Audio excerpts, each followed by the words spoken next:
Start करते हैं सबसे पहले फर्स्ट कार्नेटिक वॉर से। इसका मतलब ये है कि सेकंड कार्नेटिक वॉर भी है, थर्ड कार्नेटिक वॉर भी है। तो मैं सबके बारे में आपको डिटेल में बताऊंगा। तो आज का मेरा मुद्दा रहेगा आपका फर्स्ट कार्नेटिक वॉर।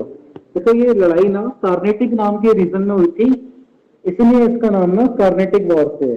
ठीक है, एक ये इलाका था कार्नेटिक का, ठीक है ना। तो देखो क्या था, इसके लिए मुझे जाना पड़ेगा ओल्ड टाइम में। तो बच्चा ये गैस करके बताएगा कि ये जो कार्नेटिक रीजन है ये कहाँ पे पड़ता है, कौन से इंडिया का हिस्सा है। ये ना साउथ इंडिया का एक रीजन है, ठीक है ना, जो कि सर कर्नाटका। हाँ, ये बेसिकली आप कह सकते हो कि साउथ इंडिया के अंदर ना ईस्ट घाट के बीच में और बे ऑफ बंगाल के बीच में एरिया पड़ता है, यानी कि near by the Karnataka something. अब देखो इसके लिए मुझे एक बैकग्राउंड पहले बनाना पड़ेगा कि कार्नेटिक वॉर हुआ क्यों, इसकी स्टोरी सुनिए। अब देखो बाई द 1670 1670 का जो टाइम पीरियड था, उस समय इंडिया के अंदर ना 4 ईस्ट इंडिया कंपनी थी। ठीक है, एक थी Portuguese east India company, Dutch East India company, British east India company, French East India company. Last class में जो हमने देखा था ना कि 2 ईस्ट इंडिया कंपनी इंडिया में एंट्री मिल चुकी थी, एक थी ब्रिटिश और दूसरी थी फ्रेंच ईस्ट इंडिया कंपनी। अब टाइम पीरियड आते आते 1670 का टाइम पीरियड आया, तो इंडिया के अंदर 4 ईस्ट इंडिया कंपनी व्यापार करने आ चुकी थी उस समय। पहली पोर्तुगीज, डच, ब्रिटिश और फ्रेंच। अब ये सारी की सारी जो ईस्ट इंडिया कंपनी थी ना, these were only trading companies. ये ना इंडिया के अंदर सिर्फ और सिर्फ व्यापार पर्पज से आए थे। मैं आपको हाईलाइट भी करता जाऊंगा साथ साथ। देयर वर स्टार्टिंग में जो थे आपके वो सिर्फ और सिर्फ 4 ईस्ट इंडिया कंपनी थी, और ये चारों की चारों सर क्या आपकी थी। आवाज बीच बीच में ब्रेक हो रही है। आवाज ब्रेक हो रही है। हेलो, नाउ सर सही बेटर। आ रही है सही आ रही है? सर अब सही आ रही है। सर क्लियर है। क्लियर है, ओके। सर स्क्रीन शो नहीं हो रही है पर आपकी। स्क्रीन अभी शो मैंने हटा दी थी, मैं देख रहा था कि क्या इशू है। अभी शो हो रही होगी, आपको चेक करो। No sir. Yes sir. हो रही है सर। हो रही होगी ना बच्चों? सर मुझे नहीं हो रही है। यस सर आ रही है। सर आ रही है सर। रुको एक मिनट में बच्चे, किसी की अगर नहीं शो हो रही ना, वो लॉग आउट करके फिर लॉग इन कर दिया करो। अब देखो चेक करो, स्क्रीन आ रही होगी आपके पास। Yes sir it's clear. Clear है स्क्रीन? नो सर मुझे नहीं आ रही है। There might be क्या some नाम है आपका? internet issue at your end maybe. बच्चे चेक करो अपना इंटरनेट इशू एक बार। बाकी सभी को आ रही है स्क्रीन? फिर चेक करो, मैंने फिर से Yes sir. Yes, sir. Yes sir. अभी आ रही है बच्चे आपके पास, जिसके पास अभी नहीं आ रही थी? आ रही है सर। कोई है कोई जिसको नहीं आ रही? मैं फिर से करता हूँ ट्राई। बढ़िया आगे।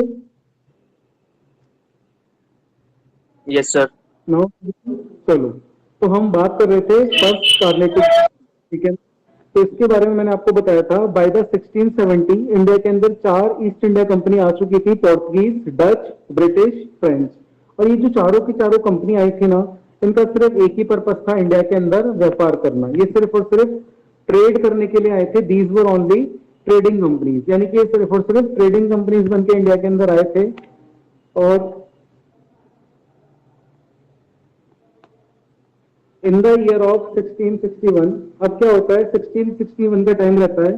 चार्ल्स टू ऑफ इंग्लैंड, यानी कि जो इंग्लैंड के राजा होते हैं चार्ल्स टू, ये क्या करते हैं, Catherine of Braganza the daughter of John four of Portugal as per the Anglo Portuguese treaty. यानी कि बेसिकली क्या होता है, ब्रिटिशर्स के बीच में ना और पुर्तगालों के बीच में, पुर्तगीज के बीच में एक संधि साइन होती है, ट्रीटी साइन होती है। और ट्रीटी क्या साइन होती है, तो इंग्लैंड के राजा होते हैं ना, वो क्या करते हैं, पुर्तगाल के राजा की, जॉन फोर की बेटी से शादी कर लेते हैं। और शादी करने के बाद ना पुर्तगीज को मना कर देते हैं कि भाई आप इंडिया के अंदर अब व्यापार नहीं करोगे। यानी कि जो पुर्तगीज होते हैं ना, तो ये इंडिया से फिर व्यापार नहीं करते, वापस चले जाते हैं यहाँ से, ठीक है ना। यानी कि 1670 का टाइम पीरियड था, 4 ईस्ट इंडिया कंपनी थी, लेकिन ब्रिटिशर्स के बीच में और पुर्तगीज के बीच में 1661 के अंदर एक ट्रीटी साइन होती है। और ट्रीटी क्या साइन होती है, बेसिकली जिसको एंग्लो पुर्तगीज ट्रीटी के नाम से जानते हैं। इस ट्रीटी के तहत क्या होता है, इंग्लैंड के राजा पुर्तगाल के राजा की बेटी से शादी कर लेते हैं, ठीक है। और ये क्या करते हैं, शादी करने के बाद अब मैट्रिमोनियल अलायंस हो गया। मैट्रिमोनियल अलायंस करने के बाद जब लड़के वाले की पावर ज्यादा है तो लड़के वाले क्या बोलते हैं कि भाई आप पुर्तगीज को इनसे बोल देते हैं आप इंडिया के अंदर व्यापार नहीं करोगे, हम व्यापार करेंगे इंडिया के अंदर, आप कहीं और जाके व्यापार करो। तो इंडिया के अंदर अब ईस्ट इंडिया कंपनी कितनी बची? 3। डच है, ब्रिटिश है, फ्रेंच ईस्ट इंडिया कंपनी। अब देखो डच के साथ क्या होता है, एक एक करके ना मैं आउट करूंगा इसके अंदर से कि कौन सी कंपनी कैसे कैसे बाहर जाएगी। तो पुर्तगीज ईस्ट इंडिया कंपनी कैसे बाहर जाती है? इंग्लैंड के राजा पुर्तगाल के राजा की बेटी से शादी कर लेते हैं, यानी कि लड़के वालों की बात यहाँ पे मान ली जाती है, लड़की वाले उनकी बात मान के वहां से इंडिया छोड़ के चले जाते हैं। यानी कि अब इंडिया के अंदर 3 ईस्ट इंडिया कंपनी बचती है, डच, ब्रिटिश, फ्रेंच। अब आगे देखो क्या होता है। In the year 1741 Raja Martanda Varma defeated the Dutch East India Company in the battle of Colachel. यानी बैटल ऑफ कोलाचल के अंदर ये जो राजा मार्टेंड वर्मा होते हैं ना, ये डच ईस्ट इंडिया कंपनी के पीछे पड़ जाते हैं, ठीक है। और डच ईस्ट इंडिया कंपनी को क्या करना पड़ता है? इनके सामने सरेंडर करना पड़ता है और ये कभी रिकवर नहीं कर पाते। यानी कि डच ईस्ट इंडिया कंपनी को जो बाहर कर देता है वो राजा मार्टेंड वर्मा, यानी कि Martanda Varma Dutch East India Company के पीछे पड़ जाते हैं और डच ईस्ट इंडिया कंपनी को हार के यहाँ से बाहर जाना पड़ता है। तो डच ईस्ट इंडिया कंपनी भी ट्रेडिंग कंपनी की रेस से बाहर, यानी कि पुर्तगीज ईस्ट इंडिया कंपनी कैसे बाहर गई कि इंग्लैंड के राजा ने पुर्तगाल के राजा की बेटी से शादी करी तो लड़के वाले पावरफुल बन गए, उन्होंने बोल दिया कि भाई आप व्यापार नहीं करोगे, तो उन्होंने उनकी बात मान ली। दूसरा, डच ईस्ट इंडिया कंपनी के पीछे भारत के राजा मार्टेंड वर्मा पड़ गए और उन्होंने वहां से उनको भगा दिया, ठीक है। ये ट्रेवनकोर यहाँ पे साउथ इंडिया के अंदर एक राजा, एक एरिया है, वहां पे राजा थे मार्टेंड वर्मा, वो डच ईस्ट इंडिया कंपनी के पीछे पड़ गए थे कि भाई यहाँ से आप जाओ, तो डच ईस्ट इंडिया कंपनी को इन्होंने भगा दिया। अब सवाल क्या आता है, अब 2 ईस्ट इंडिया कंपनी बची, पहली बची ब्रिटिश ईस्ट इंडिया कंपनी और दूसरी बची फ्रेंच ईस्ट इंडिया कंपनी। ये जो कार्नेटिक वॉर है ना, ये वॉर है इन दोनों के बीच, समझ रहे हो। जो कार्नेटिक वॉर का मुद्दा है ना हमारा, वो किसका मुद्दा है? ब्रिटिश ईस्ट इंडिया कंपनी के बीच में वॉर है और फ्रेंच ईस्ट इंडिया कंपनी के बीच में वॉर है। तो क्या होगा, जैसे मैं आपको ये पढ़ाऊंगा ना, फ्रेंच ईस्ट इंडिया कंपनी और ब्रिटिश ईस्ट इंडिया कंपनी के बीच में वॉर, जैसे हमारा 3rd वाला कार्नेटिक वॉर आएगा तो क्या होगा, लास्ट का टाइम आते आते स्टार्टिंग में तो आपको ऐसा लगेगा कि भाई फ्रेंच ब्रिटिशर्स पे भारी पड़ेंगे, बहुत भारी पड़ेंगे French East India company British east India Company के ऊपर। लेकिन जैसे जैसे बाय द टाइम आएगा, कुछ टाइम के बाद क्या होगा, British east India company French East India Company के ऊपर भारी पड़ जाएगी और वहां से स्टोरी सिर्फ कंटिन्यू होगी ब्रिटिश ईस्ट इंडिया कंपनी की। इसलिए हम ना फ्रेंच ईस्ट इंडिया कंपनी के बारे में ज्यादा पढ़ते नहीं है। क्यों? क्योंकि उसको ना कार्नेटिक वॉर के बाद ही ना बाहर कर दिया जाता है इंडिया से। देखो 4 ईस्ट इंडिया कंपनी थी already, Portuguese, Dutch, British, French. Portuguese के राजा के बेटे से शादी कर ली जाती है तो ट्रीटी साइन हो जाती है कि भाई आपको इंडिया छोड़ के जाना पड़ेगा। डच के पीछे राजा मार्टेंड वर्मा पड़ जाते हैं तो उनको छोड़ के जाना पड़ता है वहां से। अब बचते हैं ब्रिटिश और फ्रेंच, ये दोनों आपस में लड़ पड़ते हैं कि भाई हम व्यापार करेंगे, हम व्यापार करेंगे। तो finally British east India company, सारे वॉर का जो कंक्लूजन निकल के आएगा वो ब्रिटिश ईस्ट इंडिया कंपनी जीतेगी और ब्रिटिश ईस्ट इंडिया कंपनी यहाँ पे सिर्फ ट्रेड करेगी और लास्ट तक आप देखोगे आजादी तक सिर्फ और सिर्फ हम बात करेंगे ब्रिटिश ईस्ट इंडिया कंपनी की, ठीक है ना। बाकी कहीं भी फ्रेंच ईस्ट इंडिया कंपनी का कोई रोल नहीं आता। अब देखो आगे की तरफ बढ़ते हैं। तो अब यहाँ तक तो ये कौन सा ईयर है जिसमें चारों कंपनीज थी इंडिया में? बच्चे ये जो ईयर है मेरे पास 1670 का ईयर है जहाँ पे चारों ईस्ट इंडिया कंपनी इंडिया के अंदर हुआ करती थी बाय द 1670 के अंदर, ठीक है। और सब ट्रेडिंग कंपनी के सिर्फ व्यापार करने आए थे इंडिया के अंदर। लेकिन 1661 के अंदर Dutch Portuguese east India company बाहर हो गई, 1741 के अंदर डच ईस्ट इंडिया कंपनी बाहर हो गई, यानी उसके बाद बची सिर्फ और सिर्फ इंडिया के अंदर अब 2 ईस्ट इंडिया कंपनी। यानी डच ईस्ट इंडिया कंपनी ने शिफ्ट कर दिया अपना सारा का सारा यहाँ से इंडोनेशिया और मलेशिया, यानी कि ये इंडिया छोड़ के सिर्फ और सिर्फ कहाँ पे पहुंच गए, इंडोनेशिया में चले गए और मलेशिया के अंदर, यानी भारत इन्होंने छोड़ दिया क्योंकि इनके पीछे ट्रेवनकोर के राजा मार्टेंड वर्मा पड़ गए थे कि भाई आप यहाँ से भागो, तो इनके यहाँ से इन्होंने भगा दिया। तो डच ईस्ट इंडिया कंपनी भी यहाँ से चली गई और वो इंडोनेशिया मलेशिया में शिफ्ट हो गई। यानी कि अब जो रेस से बाहर हो गए 4 ईस्ट इंडिया कंपनी थी, आप देख रहे हो जो मैंने क्रॉस लगा रखा है, पुर्तगीज और दूसरा डच ईस्ट इंडिया कंपनी। और जो यहाँ पे बचे हुए हैं सिर्फ ये दोनों, एक ये बचा हुआ है ब्रिटिश और दूसरा बचा हुआ है फ्रेंच, यानी कि फ्रांस की ईस्ट इंडिया कंपनी बची हुई है और ब्रिटिश ईस्ट इंडिया कंपनी बची हुई है। मैं इसको हटा रहा हूँ एक बार, अब आगे की तरफ देखते हैं। देखो आ गया। अब क्या होता है, Anwaruddin become the Nawab of Carnatic in the year 1744। 1744 के अंदर अनवरुद्दीन को कार्नेटिक का नवाब बना दिया जाता है। अभी मैं आपको ये स्टोरी भी बताऊंगा कि अनवरुद्दीन कार्नेटिक का नवाब कैसे बनता है। जो मेरी अगली क्लास रहेगी उसके अंदर मैं आपको एक बैटल ऑफ बक्सर के बारे में बताऊंगा। उस बैटल ऑफ बक्सर के अंदर हम देखेंगे कि जो अनवरुद्दीन नाम का पर्सन है कि किस तरीके से नवाब बनता है। एक्चुअल में क्या था, आपको थोड़ा सा रिकॉल कराने की कोशिश करता हूँ कि जब मुगल एम्पायर चलता था, मुगलों का शासन चला करता था ना, तो मुगलों ने क्या कर रखा था, अगर मैं लास्ट मुगल एम्पायर की बात करूं औरंगजेब, क्योंकि औरंगजेब ही मुगल एम्पायर के अंदर लास्ट वाले मुगल एम्पायर के अंदर सबसे ज्यादा जो स्ट्रॉन्ग था ना, वो सिर्फ और सिर्फ औरंगजेब ही था। उसके बाद के सक्सेसर बहुत वीक थे। तो औरंगजेब ने किस तरीके से कर रखा था अपने साम्राज्य को चलाने के लिए, उसने क्या कर रखा था, जो भारत था ना उसको छोटे छोटे ना प्रोविंसेस में डिवाइड कर रखा था। प्रोविंसेस का मतलब होता है प्रांतों में, राज्यों में, राज्य बना रखे थे, प्रांत बना रखे थे। उन प्रांतों के अंदर क्या कर रखा था उसने, गवर्नर बना रखे थे, और उन गवर्नर के अंदर गवर्नर के साथ साथ डेप्यूटी गवर्नर बना रखे थे। तो क्या होता है, जैसे ही औरंगजेब की डेथ होती है ना 1707 के अंदर, तो वो जो डिप्टी गवर्नर और गवर्नर होते हैं ना, वो अपने आप को निजाम या फिर वहां का नवाब डिक्लेयर कर देते हैं। तो ये ऐसी ही कुछ स्टोरी यहां से निकल के आएगी अनवरुद्दीन के बारे में, ठीक है। तो औरंगजेब के बाद क्या होता है, मुगल बादशाह वीक पड़ जाते हैं, कमजोर हो जाते हैं। तो जिस राज्य में जो गवर्नर था ना, वो अपने आप को वहां का राजा घोषित कर देता है कि भाई आज से हमारी राज है यहाँ पे, क्योंकि बाकी के जो मुगल एम्पायर थे वो तो कंट्रोल में किसी के, उनके कंट्रोल में कोई था ही नहीं, क्योंकि वीक राजा थे वो बहुत ज्यादा। तो जहां पे जो गवर्नर था वो बोलता है कि बाब मैं राजा हूं यहाँ पे। तो वैसी कुछ स्टोरी अनवरुद्दीन के बारे में आएगी, तो वो मैं एक्सप्लेन करूंगा आपको। अभी आप मान के चलो कि वो नवाब बन चुका है 1744 आते आते, ठीक है ना, क्योंकि ये जो स्टोरी अभी लिंक चल रही है यहीं से लिंक है। अब आगे देखो, अनवरुद्दीन नवाब बन चुके हैं। From 1740 onward Australian war of succession was going on in Europe. अब क्या हो रहा होता है, 1740 का टाइम पीरियड आता है, यूरोप के अंदर ऑस्ट्रेलियन वॉर ऑफ सक्सेशन चल रहा होता है कि भाई ऑस्ट्रिया के ऊपर अब राज कौन करेगा। सर, एक मिनट। तो अब हाँ बच्चे बोलो। सर, जो फ्रेंच जो कंपनी हारी थी ब्रिटिश से, तो ये भी चली गई थी या ये इंडिया में ही थी? बच्चे ये ना इंडिया के अंदर रुके रहते, इनके बीच में ना ट्रीटी साइन हो गई थी, और ट्रीटी ऐसी साइन हुई थी कि आज के बाद फिर आप हमारे ऊपर अटैक नहीं करोगे। बहुत बुरी तरीके से हारेंगे। अभी आपको जब थर्ड कार्नेटिक वॉर पढ़ाऊंगा ना, तो फ्रेंच ईस्ट इंडिया कंपनी की जो हालत होगी ना, उसके बाद वो रिकवरी नहीं कर पाएंगे। बहुत बुरी हालत होती है उनकी उसके बाद में वो ब्रिटिशर्स को कभी चैलेंज ही नहीं कर पाते। वो ना फर्स्ट में चैलेंज करते हैं, सेकंड में अभी चैलेंज करेंगे। सेकंड कार्नेटिक वॉर में आप ये समझ के चलो कि फ्रेंच ईस्ट इंडिया कंपनी ना ब्रिटिशर्स पे बहुत भारी पड़ेगी, लेकिन ब्रिटिशर्स आपको पता है कि बहुत चालाक थे, धीरे धीरे करके वो रिकवर कर जाएंगे और थर्ड कार्नेटिक वॉर में जीत जाएंगे। अभी उसको छोड़ दो, अभी वहां तक मत जाओ, अभी फर्स्ट पे रहो सिर्फ, ठीक है। अभी बताऊंगा सब, बहुत इंटरेस्टिंग स्टोरी है। तो यहाँ पे देखते हैं 1740 ऑनवर्ड्स का टाइम था, ऑस्ट्रेलिया के अंदर वॉर ऑफ सक्सेशन चल रहा था कि भाई ऑस्ट्रेलिया के ऊपर अब किसका अधिकार। तो वहां पे दो लोग अपना अधिकार बता रहे थे, एक तरफ ब्रिटिशर्स बोल रहे थे कि भाई हम हैं, और एक तरफ फ्रेंच ईस्ट इंडिया कंपनी थी वो बोल रही थी, यानी कि ब्रिटिशर्स और फ्रेंच ऑलरेडी आमने सामने थे, और वो इंडिया के अंदर भी आमने सामने थे। देखो इनका जो इंडिया में लड़ाई हुई ना, उसका रीजन पता है क्या है, जैसे मेन रीजन क्या था इनकी, जो भारत में इन दोनों के बीच में लड़ाई हुई, इनका मेन रीजन था ये 1740 के अंदर ना ऑस्ट्रेलियन वॉर ऑफ सक्सेशन चल रहा था यूरोप में, उसका इंपैक्ट ना इंडिया में भी पड़ा। इन दोनों के बीच में यूरोप के अंदर ऑस्ट्रेलिया के अंदर लड़ाई हो गई कि भाई इसके ऊपर कौन राज करेगा। तो ब्रिटिशर्स ने बोला कि हम करेंगे, फ्रेंच ने बोला, फ्रांस ने बोला हम करेंगे। तो वहां की लड़ाई की आहट ना इंडिया में भी आई, और कैसे आई वो आगे देखेंगे। देखो तो यहां तक आपने देखा कि ऑस्ट्रेलिया के अंदर वॉर ऑफ सक्सेशन आ गया था यूरोप के अंदर, और यहाँ पे फ्रेंच और ब्रिटिश फिर से आमने सामने खड़े हो गए थे, दोनों में आपस में लड़ाई होनी स्टार्ट हो गई। फिर आगे की तरफ देखो,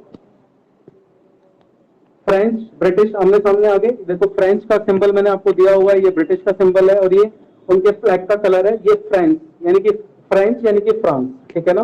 तो ये दोनों आमने सामने आ गए। आगे की तरफ देखते हैं क्या होता है आगे। अब इन द ईयर 1740 के अंदर ये दोनों आमने सामने आ जाते हैं। 1745 के अंदर क्या होता है, British east India company did an attack the French fleet, यानी कि क्या होता है, ब्रिटिश ईस्ट इंडिया कंपनी ना एक फ्रांस का एक शिप खड़ा होता है, उस शिप के ऊपर अटैक कर देती है, यानी कि बिना बात की लड़ाई। यानी कि फ्रेंच भी ट्रेडिंग कर रहे थे और ब्रिटिश भी ट्रेडिंग कर रहे थे। तो समुद्र के अंदर एक जहाज खड़ा होता है फ्रेंच ईस्ट इंडिया कंपनी का, ब्रिटिश ईस्ट इंडिया कंपनी क्या करती है, उसको टॉप से उड़ा देती है, यानी कि उसके ऊपर अटैक करती है, यानी कि सबसे पहले। और इसका रीजन क्या था, रीजन इसका था ऑस्ट्रेलियन वॉर ऑफ सक्सेशन, क्योंकि ऑस्ट्रेलियन वॉर ऑफ सक्सेशन चल रहा था, वहां पे ये आमने सामने थे, उसकी आहट इंडिया में भी आती है, और ब्रिटिशर्स और फ्रेंच आमने सामने हो जाते हैं। तो इंडिया के अंदर क्या होता है, ब्रिटिश ईस्ट इंडिया कंपनी क्या करती है, फ्रेंच के शिप के ऊपर अटैक कर देती है। और फ्रेंच की शिप के ऊपर अटैक करने के बाद क्या स्टोरी बनेगी, आगे कंटिन्यू करते हैं। अब आगे देखो, French East India Company governor Dupleix inform Bourdonnais the French East India governor for Mauritius, यानी कि फ्रेंच ईस्ट इंडिया कंपनी के गवर्नर डुप्लेक्स इन्फॉर्म करते हैं बुर्गोनिस को, जो कि फ्रेंच ईस्ट इंडिया कंपनी के फ्रेंच ईस्ट इंडिया कंपनी के जो गवर्नर थे डुप्लेक्स, वो इन्फॉर्म करते हैं बुर्गोनिस को the French East India governor of Mauritius, यानी कि जो French East India company Mauritius के अंदर भी थी ना, वहां के गवर्नर को ये इन्फॉर्म करते हैं, क्योंकि French East India company India के साथ साथ बाकी कंट्रीज में भी थी। यानी कि जो इंडिया वाले गवर्नर होते हैं फ्रेंच ईस्ट इंडिया कंपनी के, जैसे ब्रिटिश ईस्ट इंडिया कंपनी के भी गवर्नर आएंगे ना, तो वैसे ही फ्रेंच ईस्ट इंडिया कंपनी के गवर्नर जो इंडिया में होते हैं डुप्ले, वो इन्फॉर्म करते हैं बुर्गोनिस को, जो कि मॉरिशस के अंदर होते हैं, कि यार ऐसे ऐसे हुआ है, हमारी शिप के ऊपर ब्रिटिशर्स ने अटैक कर दिया है। तो ये जो बुर्गोने होता है, ये मॉरिशस से अपनी फौज लेकर चल पड़ता है कि आजा भाई इंडिया के अंदर चलते हैं, ब्रिटिशर्स ने हमला बोल दिया है। अब इन दोनों के बीच में भी लड़ाई होनी तय है, क्योंकि जब उन्होंने उनके शिप के ऊपर अटैक करा है, तो फ्रेंच ईस्ट इंडिया कंपनी भी चुप तो बैठेगी नहीं, क्योंकि जब पहले आपकी तरफ से अटैक आएगा तो सामने वाला भी तो रिवर्ट करेगा ही आपको। ठीक है, तो अब देखो क्या होता है। ये जो बुर्गोने होता है, ये शिप के थ्रू अपनी सेना लेके चल पड़ता है। ये जो आप शिप देख रहे हो ना, इसका मतलब है ये जो मॉरिशस वाला फ्रेंच ईस्ट इंडिया कंपनी का गवर्नर होता है, ये अपनी सेना लेके चल पड़ता है और इंडिया के अंदर आ जाता है। और आते ही ये क्या करता है, कार्नेटिक के अंदर ब्रिटिश ईस्ट इंडिया कंपनी के एक फोर्ट को उड़ा देता है, यानी कि उसके ऊपर अटैक कर देता है, तहस नहस कर देता है। यानी उन्होंने तो सिर्फ एक इनका जहाज ही उड़ाया था, ये पूरी के पूरे उसके फोर्ट को उड़ा देते हैं। और क्या करते हैं, French East India Company captured Madras in September 46, यानी कि ये मद्रास को कैप्चर कर लेते हैं। यानी कि जो मद्रास वाला फोर्ट था ना, ये ब्रिटिश ईस्ट इंडिया कंपनी ने बनवाया था, और फ्रेंच ईस्ट इंडिया कंपनी इसके ऊपर अटैक करती है और इसको अपने कब्जे के अंदर ले लेती है। यानी कि शुरुआत कैसे हुई थी लड़ाई की, ऑस्ट्रेलिया के अंदर वॉर ऑफ सक्सेशन था, ब्रिटिश और फ्रेंच आमने सामने आए, उसकी आहट इंडिया में आई, और ब्रिटिशर्स ने क्या करा, फ्रेंच के एक शिप पे अटैक करा, जिसकी information French East India Company के गवर्नर डुप्ले ने मॉरिशस के गवर्नर को दी कि भाई हमारे ऊपर अटैक हो गया, आप हमारी मदद के लिए आ जाओ। तो ये बुर्गोनिस इंडिया के अंदर इनकी मदद के लिए आता है, और ये क्या करते हैं, इनके ऊपर अटैक करना स्टार्ट करते हैं। और फ्रेंच ईस्ट इंडिया कंपनी क्या करती है, ब्रिटिश ईस्ट इंडिया कंपनी के किले के ऊपर कब्जा कर लेती है, और वो किले का नाम था मद्रास फोर्ट, यानी कि मद्रास फोर्ट के ऊपर कैप्चर कर लिया जाता है। ठीक है ना, और उसका नाम था एक सेकंड बस, किले का नाम था Fort Saint George.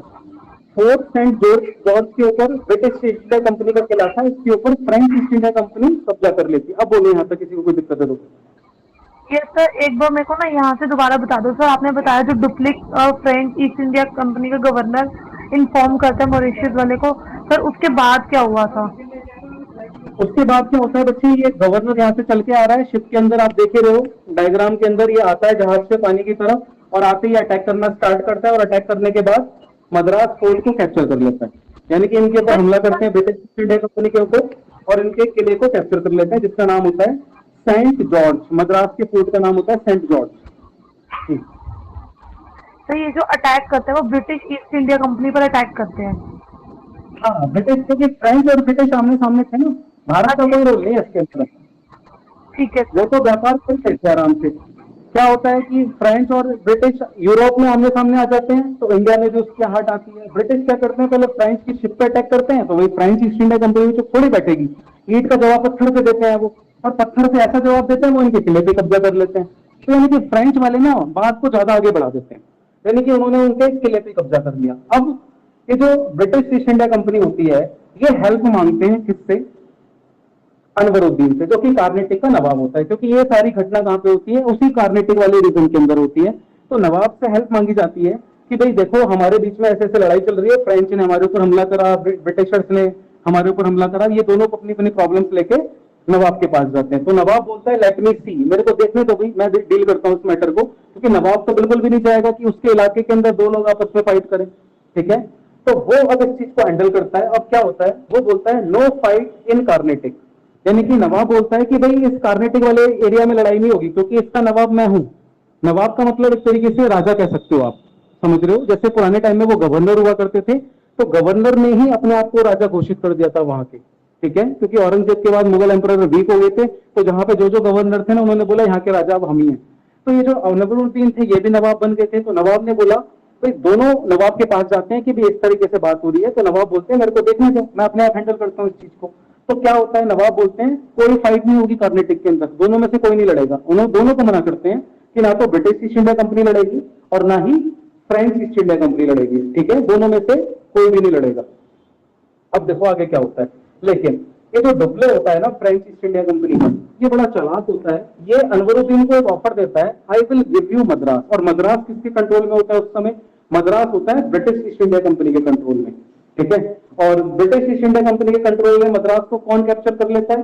French East India company. यानी कि Madras French East India Company के कंट्रोल में आ जाता है और ये इसको ऑफर करती है अनवरुद्दीन को, फ्रेंच ईस्ट इंडिया कंपनी, कि भाई हम आपको ना मद्रास वाला एरिया दे देंगे। तो अब इस नवाब को थोड़ा सा लालच आना स्टार्ट हो जाता है कि भाई कोई बात नहीं, फ्रेंच ईस्ट इंडिया कंपनी की मदद कर देते हैं, उसके बाद मद्रास वाला एरिया मुझे मिल जाएगा। देखो पुराने वाले टाइम में क्या होता था ना, सारी लड़ाई ही टेरिटरी को लेने और देने के ऊपर थी। तो अंग्रेजों ने स्टार्ट ही कैसे करा हमारे इंडिया के अंदर कैप्चर करना? उन्होंने पहले धीरे धीरे करके एक स्टेट को कैप्चर करा, फिर दूसरे को कैप्चर करा, धीरे धीरे करके वो एक एक करके एरिया सारे कैप्चर करते गए। उनकी हिम्मत बढ़ती चली गई और उनका साथ हमारे देश के राजाओं ने दिया। उनको भी ऑफर दे देते थे कि भाई तुम अगर हमारा साथ दोगे तो तुम्हें मैं ये दे दूंगा। बाद में अपनी प्रॉमिस फुलफिल नहीं करते थे, सिंपल। और धीरे धीरे करके ना वो ताकतवर बनते चले गए, उनकी अपनी आर्मी पूरी इकट्ठी हो गई। फिर तो आपको पता है क्या स्टोरी है सारी की सारी। अब देखो आगे, यानी कि इन्होंने बोला कि कोई फाइट नहीं होगी कार्नेटिक के अंदर, लेकिन डुप्ले ने एक ऑफर दिया कि I will give you Madras, कि मैं आपको मद्रास दे दूंगा। इसके बाद देखो, in October 1746 Anwaruddin sent a huge army to fight the French forces and capture Madras. यानी कि इसने ये बोल दिया था कि मैं आपको मद्रास दूंगा, लेकिन डुप्ले ने मद्रास नहीं दिया। तो फिर अनवरुद्दीन को गुस्सा आया, क्योंकि वो तो नवाब था और नवाब से आपने प्रॉमिस करा कि भाई आप उसको मद्रास दोगे, और आपने मद्रास दिया भी नहीं। तो अनवरुद्दीन क्या करता है, अक्टूबर 1746 के अंदर एक बड़ी आर्मी भेजता है फ्रेंच फोर्सेस से लड़ने के लिए, और ये बोल के भेजता है कि जाओ फ्रेंच ईस्ट इंडिया कंपनी के खिलाफ लड़ो और मद्रास को कैप्चर कर लो। अब आगे देखो क्या होता है। ये जो बैटल लड़ी जाती है ना, वो रिवर होती है आपकी अडियार रिवर। अडियार रिवर के अंदर ये बैटल लड़ी जाती है। और ये जो रिवर वाला इलाका है ये हमारा साउथ इंडिया के अंदर ही पड़ता है। अडियार रिवर की तरफ ये बैटल लड़ी जाती है, यानी कि फ्रेंच ईस्ट इंडिया कंपनी और अनवरुद्दीन की फोर्सेस आमने सामने होती हैं। अब देखो इसके बाद, और इसी को हम बैटल ऑफ अडियार के नाम से जानते हैं, या बैटल ऑफ सेंट थ्रोन या बैटल ऑफ सेंट थ्रोन के नाम से जानते हैं। ये जगह का नाम है, इसलिए इसको बैटल ऑफ अडियार के नाम से जाना जाता है। अब क्या होता है, battle of Adyar expose the weakness of the armies of the Indian ruler. यानी कि जो नवाब होते हैं ना, Indian ruler Anwaruddin, battle of Adyar में ना इनको ये समझ में आ जाता है कि भाई जो इंडियन की आर्मी है ना हमारी, वो यूरोपियन आर्मी के कंपैरिजन में ज्यादा ट्रेंड नहीं है। यानी कि यूरोपियन आर्मी के कंपैरिजन में हम लोग ज्यादा ट्रेंड नहीं है। इनको अपनी वीकनेस समझ में आ जाती है फ्रेंच ईस्ट इंडिया कंपनी से लड़ने के बाद, ठीक है। तो battle of Adyar expose the weakness of the armies of the Indian ruler in comparison to the efficiently trained army of the European powers. यानी कि उनको समझ में आने लगता है कि फ्रेंच ईस्ट इंडिया कंपनी की जो आर्मी है वो हमसे कहीं गुना ज्यादा पावरफुल आर्मी है, ठीक है। अब देखो आगे, इसके बाद इन the year 1748 Australian war of succession ended. यानी कि 1748 का टाइम आता है और Australian war of succession Europe के अंदर एंड होने लग जाता है। यानी कि अब ब्रिटिशर्स के बीच में और फ्रांस के बीच में सुलह होने स्टार्ट हो जाती है, यानी दोनों के बीच में अब एग्रीमेंट होता है, यानी कि दोनों के बीच में अब ट्रीटी साइन होने की बात आएगी। यानी कि European war of succession and, यानी कि दोनों को आपस में मान जाते हैं और ब्रिटिशर्स और फ्रांस दोनों अब दोस्ती करने के लिए रेडी हो जाते हैं। अब इनके बीच में फ्रेंडशिप होती है, ट्रीटी साइन होती है, जिसको बोलते हैं हम एक्सला चैपल की ट्रीटी। देखो ये ना विदेशी वाली फॉरेन वाली ट्रीटी है, इसलिए इसका नाम अटपटा है, ठीक है। तो ये ट्रीटी साइन होती है यूरोप के अंदर, जिसको हम बोलते हैं एक्सला चैपल की ट्रीटी, ठीक है। और इस ट्रीटी के तहत क्या होता है, क्या इसके अंदर रखा जाता है, क्या होता है कि जो फ्रेंच ईस्ट इंडिया कंपनी थी ना, उन्होंने इनका फोर्ट कैप्चर करा था मद्रास, और यूरोप के अंदर ब्रिटिशर्स ने फ्रेंच की एक टेरिटरी कैप्चर करी थी जिसका नाम था लुइसबर्ग। यानी कि एक दूसरे को जो जिसकी टेरिटरी पे इन्होंने कब्जा करा है ना, वो टेरिटरी वापस करने की बात थी। यानी कि ब्रिटिशर्स ने फ्रांस की जो टेरिटरी एक कब्जे में ले रखी थी वो लुइसबर्ग नाम की, तो ब्रिटिश ईस्ट इंडिया कंपनी क्या करेगी कि लुइसबर्ग को वापस करेगी, किसको, फ्रेंच ईस्ट इंडिया कंपनी को। और फ्रेंच ने अटैक करके मद्रास इनसे छीना था, तो फ्रेंच ईस्ट इंडिया कंपनी को क्या करना था, मद्रास को रिटर्न किसको करना था, ब्रिटिश ईस्ट इंडिया कंपनी को। ये संधि थी इनकी कि भाई हम अब लड़ाई समाप्त करते हैं, जो टेरिटरी हमने एक दूसरे की छीनी है, एक दूसरे के ऊपर अटैक करके उसको एक दूसरे को लौटा दो, युद्ध खत्म। तो जो चीज आपकी थी वो आप ले लो, जो चीज मेरी है वो मैं ले लेता हूँ, खत्म कहानी। तो हम इस युद्ध को क्या करते हैं, खत्म करने की बात करेंगे, एंड करने की बात करेंगे। तो वो एंड कैसे होता है, ट्रीटी ऑफ एक्सला चैपल की ट्रीटी से। और इसके थ्रू क्या होता है, this marks the end of first Carnatic war. और इसी की वजह से पहला का पहला जो हमारा कार्नेटिक वॉर होता है वो एंड हो जाता है। और ये जो सेंट फोर्ट जॉर्ज मद्रास वाला था, ये ब्रिटिशर्स के पास फिर से वापस चला जाता है। और ब्रिटिशर्स क्या करते हैं, जो उन्होंने फ्रेंच की एक टेरिटरी ली थी लुइसबर्ग, वो उसको वापस कर देते हैं। यानी कि जिसकी जो टेरिटरी थी वो उन लोगों को वापस मिल जाती है। अब इसको एक जल्दी से आपको समराइज करके कराता हूँ कि किस तरीके से इसकी समरी देखोगे। इसका मेन रीजन क्या रहता है, यूरोप के अंदर चल रहा होता है बच्चे ऑस्ट्रेलियन वॉर ऑफ सक्सेशन। और इस ऑस्ट्रेलियन वॉर ऑफ सक्सेशन के चलते चलते इंडिया के अंदर ब्रिटिश अटैक करते हैं फ्रेंच के शिप पे, और उधर से फ्रेंच जवाब देते हैं, वो कैप्चर कर लेते हैं मद्रास को। और मद्रास को कैप्चर करने के बाद बैटल होता है, बैटल ऑफ सैंथोम। और इसके बाद क्या होता है, दोनों के बीच में एक ट्रीटी होती है जिसको एक्सला चैपल की ट्रीटी के नाम से जाना जाता है। क्यों, क्योंकि लास्ट में जो ऑस्ट्रेलियन वॉर ऑफ सक्सेशन होता है ना, ये एंड होने वाला होता है, खत्म होने वाला होता है। और जैसे ही ये हमारा वॉर सक्सेशन एंड होगा तो एक दोनों डिसाइड करते हैं कि भाई हम क्यों लड़ें, बेकार है लड़ना आपस में। तो वो क्या करते हैं, जो टेरिटरी मैंने आपकी ली है मैं आपको वापस करने के लिए तैयार हूं, आप हमारी वाली टेरिटरी जो आपने कब्जा किया है वो टेरिटरी आप हमें फिर से वापस कर दो। तो ये बैटल ऑफ सैंथोम क्या है? तो ये बैटल ऑफ सैंथोम ये वाला है, देखो ये वाला, ये रहा। सर ये तो आपने वो बैटल ऑफ अडियार बताया था ना, इसी का नाम battle of Adyar river Santhome. पे हुआ था। एक ही बात है बच्चे, बैटल ऑफ सैंथोम बोलो, बैटल ऑफ एडियार बोलो। एडियार रिवर के किनारे हुआ था तो इसलिए बैटल ऑफ एडियार बोलते हैं।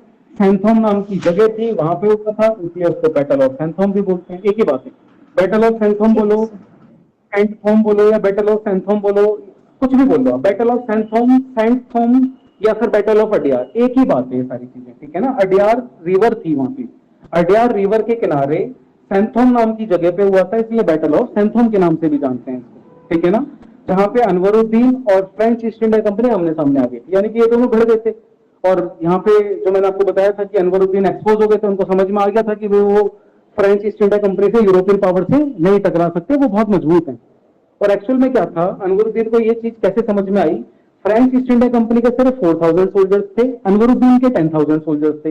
वो 4000 सोल्जर्स अनवरुद्दीन के 10,000 सोल्जर्स से भारी पड़ते हैं। तो उनको समझ में आ जाता है कि भाई फ्रेंच ईस्ट इंडिया कंपनी के सिर्फ 4000 सोल्जर्स और मेरे पास डबल से भी ज्यादा सोल्जर्स हैं, फिर भी ये हमारी सेना के ऊपर भारी पड़ रहे हैं, इसका मतलब इंडियन आर्मी जो है वो वीक है। यानी कि इंडिया के राजा को समझ में आने लगता है कि हमें अपनी आर्मी को और ट्रेनिंग देने की जरूरत है, यानी कि हमें अपनी आर्मी को ब्रिटिशर्स के खिलाफ और अच्छे से अभी तैयार करना पड़ेगा। तो ये था मेरे पास। सर ये अडियार, एक्सक्यूज मी सर, बोलो। सर ये अडियार रिवर कर्नाटका में था या बंगाल में था? बच्चे ये तमिलनाडु के अंदर है, साउथ रीजन के अंदर, रिवर ऑफ अडियार। हाँ सर एक कार्नेटिक प्लेस ये कर्नाटका में थी। बच्चे कार्नेटिक वाला जो रीजन है ना, मैंने आपको बताया भी था, ये साउथ इंडिया के अंदर हमारा रीजन है कार्नेटिक। इसको मैं आपको ना मैप से दिखा दूंगा। बेसिकली ये ईस्टर्न घाट और बे ऑफ बंगाल के बीच का रीजन है। बेसिकली आप कह सकते हो मद्रास वाला जो एरिया है या फिर तमिलनाडु वाला जो पूरा रीजन है ना, वहां पे ये कार्नेटिक का रीजन है। कार्नेटिक का मतलब कर्नाटक मत समझो उसको, कार्नेटिक का मतलब कर्नाटक से नहीं है। कार्नेटिक रीजन, क्योंकि ये दोनों चीजें ना, बस ये है कि जो इसका एरिया है ना वो 8% जो पड़ता है आपका तमिलनाडु, ठीक है। और आज के टाइम पे तो हम बात कर रहे हैं ना, तो हैदराबाद वाला जो रीजन है वहां पे वो भी कर्नाटक का ही पार्ट है, ठीक है। तो स्टोरी में आपको इसकी सारी बताऊंगा कि हैदराबाद के साथ कैसे सीन बना था। तो कार्नेटिक एक रीजन का नाम है, एरिया का नाम है, जो कि साउथ इंडिया के अंदर है। तो यहाँ पे ये बैटल स्टार्ट हुई थी, फर्स्ट कार्नेटिक वॉर, जिसके अंदर से फ्रेंच और ईस्ट इंडिया कंपनी आमने सामने आई थी। और स्टार्टिंग में क्या था, हमारे इंडिया के अंदर जो टोटल ईस्ट इंडिया कंपनी थी वो 4 हुआ करती थी। एक बार रिकैप कर रहा हूँ आपको जल्दी से फास्ट फॉरवर्ड मोड में। देखो क्या सीन था, 1670 का टाइम पीरियड था। 4 ईस्ट इंडिया कंपनी इंडिया के अंदर थी, पुर्तगीज, डच, ब्रिटिश, फ्रेंच। आपको ना थोड़ी स्टोरी समझ में भी आ गई होगी। पुर्तगीज ईस्ट इंडिया कंपनी को ब्रिटिशर्स ने कैसे भगाया, उनकी लड़की से शादी कर ली वहां के राजा से, यानी कि अब लड़के वाले तो हमेशा पावरफुल पोजीशन में रहते हैं, अभी जैसे बोलोगे करना पड़ता है उनको। तो यहाँ से उन्होंने लड़की वालों को फोर्स कर दिया कि भाई आप एक काम करो, यहाँ से आप चले जाओ। तो पुर्तगीज वाले मान गए, उनकी ईस्ट इंडिया कंपनी मान गई, क्योंकि उन्होंने अपनी बेटी दे रखी थी, अब कुछ तो बात माननी पड़ेगी ना। तो पुर्तगीज ईस्ट इंडिया कंपनी चली गई। डच ईस्ट इंडिया कंपनी के पीछे ट्रेवनकोर के राजा मार्टिन वर्मा उनके पीछे पड़ गए, इन्होंने इनको यहाँ से भगा दिया। अब सिर्फ 2 रह गए, ब्रिटिश और फ्रेंच। क्या हुआ, यूरोप सर, ट्रैवल सर ये ट्रैवल को आपकी आवाज सर ये ट्रैवल कोर कहाँ है जो राजा थे? साउथ इंडिया के अंदर है बच्चे, ये भी ट्रेवनकोर। ट्रेवनकोर नाम का एक प्रांत हुआ करता था। Okay sir. सब साउथ इंडिया की बात कर रहे हैं, ठीक है। ये प्रिंसली स्टेट थी ना? हाँ, प्रिंसली स्टेट थे बच्चे, ये पहले सारे प्रिंसली स्टेट ही हुआ करते थे। आजादी से पहले जो सिस्टम था ना, वो प्रिंसली स्टेट का ही सिस्टम हुआ करता था आजादी से पहले। जब हमारा देश आजाद हो गया उसके बाद से इसको हटा दिया गया, ठीक है ना। पहले ये ट्रेवनकोर एक प्रिंसली स्टेट हुआ करता था साउथ के अंदर, अब ये केरला का हिस्सा बन चुका है, ठीक है। केरला के अंदर आता है एट प्रेजेंट,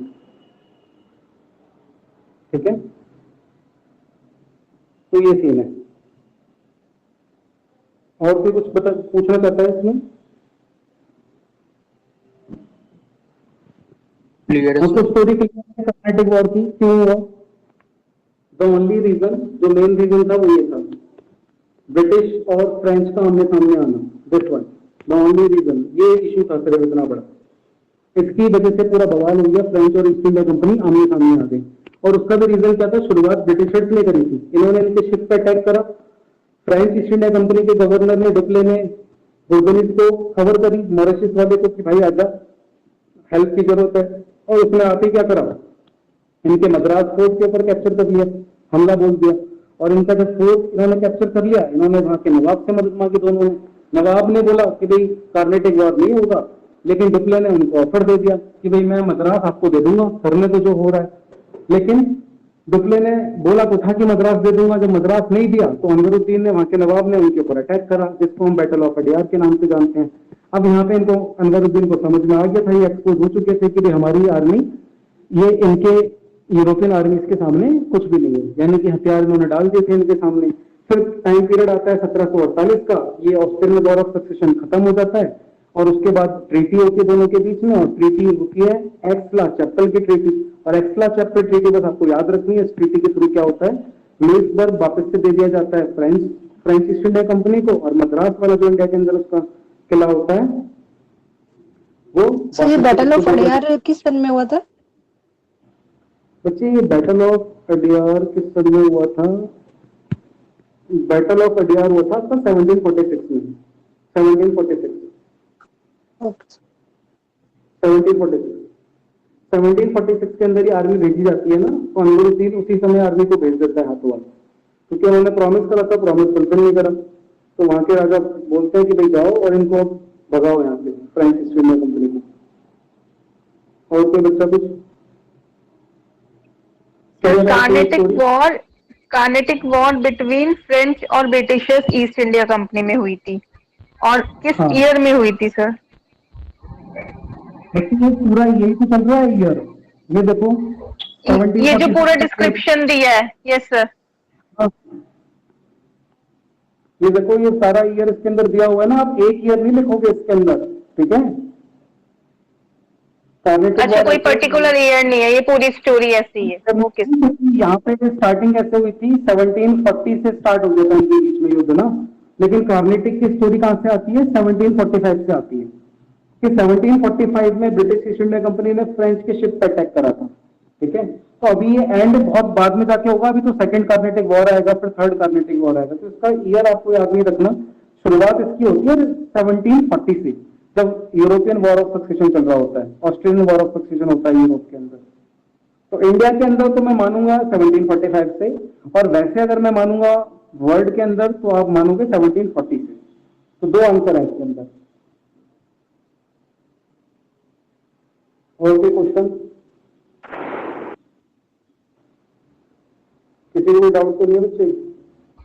तो एक बार ये लास्ट sir. वाला पॉइंट सर, सर जब वो बैटल हो हाँ। गई थी और ये फिल्म वो एंड हुई थी, तो सर उन्होंने मतलब ऐसा क्या किया था जो एंड हो गई थी, एक्सिला वाला जो आपने बताया था? एक्चुअल में क्या हुआ था ना, ये जो ऑस्ट्रेलियन वॉर ऑफ सक्सेशन चल रहा था, इसके अंदर खत्म हो गया था, ये आपस में दोनों लोग मान चुके थे, अभी लड़ाई चल रही थी भाई कुछ टेरिटरी। ये क्या हो रहा था कि ब्रिटिश ईस्ट इंडिया कंपनी चाहती थी कि पूरे ऑस्ट्रेलिया पे वो राज करें, फ्रेंच ईस्ट इंडिया कंपनी चाहती थी कि पूरे ऑस्ट्रेलिया पे हम राज करें। ये प्रॉब्लम थी यहाँ। तो बाद में इन लोगों ने डिसाइड करा कि एक काम करते हैं भाई, जो जहाँ पे आप राज कर रहे हो वहां पे आप राज करते रहो, जहाँ पे हम राज कर रहे हैं दोनों मिलकर राज करते हैं, कोई दिक्कत नहीं है। यानी जो टेरिटरी आपके कब्जे में है उस पर आप काम करो, जो टेरिटरी हमारे अंडर में उस पर हम काम करेंगे। तो इन्होंने क्या करा, फाइनली ट्रीटी साइन करी, और ट्रीटी के अंदर बेसिकली क्या होता था ना, एग्रीमेंट तरीके से होती थी, वो लिखा जाता था, सब कुछ लिखा पड़ी होती थी, और उसका नाम एक्सला-चैपल की ट्रीटी थी। ठीक है, उसको साइन कर लिया इन लोगों ने कि भाई हम ये काम करते हैं कि जो एक दूसरे की ट्रीटीज हमने ली हुई हैं उसको हम वापस कर देते हैं, और ये इंडिया तक इसका असर आया था, जो इंडिया में ली हुई है उसको इंडिया में वापस करेंगे, और जो ऑस्ट्रिया के अंदर ली हुई है उसको वैसे वापस कर देंगे। तो इस तरीके से दोनों के बीच में संधि हो गई। ये था यहाँ पे ठीक है जो सर। एक्ट, ठीक है ना, बेसिकली एक एग्रीमेंट, और इसी के तहत इन दोनों ने एक दूसरे की छीनी हुई टेरिटरियां वापस कर दी। तो ये था मेरे पास फर्स्ट कार्नेटिक वॉर। ठीक है, अब एक काम कर लो आप, जो ट्रीटी ऑफ एलेक्सा-चैपल है ना, इसका ईयर कौन सा माना जाएगा? सो 1748 जब वो एंड हुआ था उनका। हाँ, 1748 ध्यान रखना, ठीक है ना, 1748 क्योंकि 1748 में Australian war of succession and हो गया था। ठीक है, इसीलिए इसका जो एक्सला-चैपल जो माना जाएगा ट्रीटी, वो इसी ईयर में मानी जाएगी, राइट। और आप ना इस एक्सला-चैपल का एक नाम और लिख लो, नोट करके अपनी नोटबुक में बना लो, इसमें ज्यादा तो खास लिखना नहीं था, मेरी पीपीटी में कवर है सारा कुछ। आज आप इसके अंदर लिख लो, Aix la Chapelle is known as treaty of Aachen.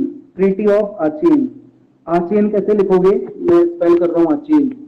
Treaty of Aachen के नाम से जानते हैं, double A Aachen, CHEN, Aachen, treaty of Aachen के नाम से जानते हैं इसको।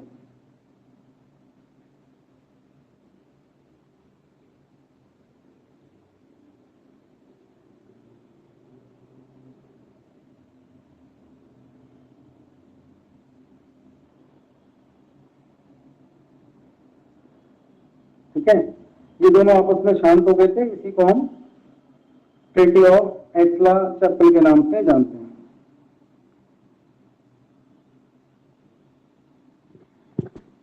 और किसी को तो कुछ नहीं पूछना इसमें, ट्रीटी ऑफ आचेन आपने लिख ही लिया, Aix la Chapelle is known as treaty of Aachen. कोई कुछ पूछना चाहता है तो बोलो। No sir, yes. कोई दिक्कत तो नहीं है ना इसके अंदर? देखो पीडीएफ के नोट्स में मैं आपको साथ साथ भेज रहा हूँ, अगर आप स्टोरी एक बार इसको गो थ्रू कर लोगे ना, अपने आप से पढ़ लोगे, 5 मिनट लगेंगे आपको कॉग्निटिव वॉर पढ़ने में, 5-5 मिनट लगेंगे बस। मुझे आपको समझाने में जरूर 40-45 मिनट लगेंगे टॉपिक पे, लेकिन जब आप पढ़ोगे ना खुद से तो आपको मैक्सिमम 5-7 मिनट लगने वाले हैं इसको रिवाइज करने में, क्योंकि ये फॉर्मेट में बने हुए हैं ना, ये बहुत बढ़िया फॉर्मेट है, इफेक्टिव फॉर्मेट है। बच्चों को देखी हुई चीजें ज्यादा याद रखनी है जो आप देखते हो, ठीक है ना। तो पूरा बैकग्राउंड मैंने इसके लिए स्पेशल तैयार करा हुआ है कि भाई था क्या और हुआ क्या।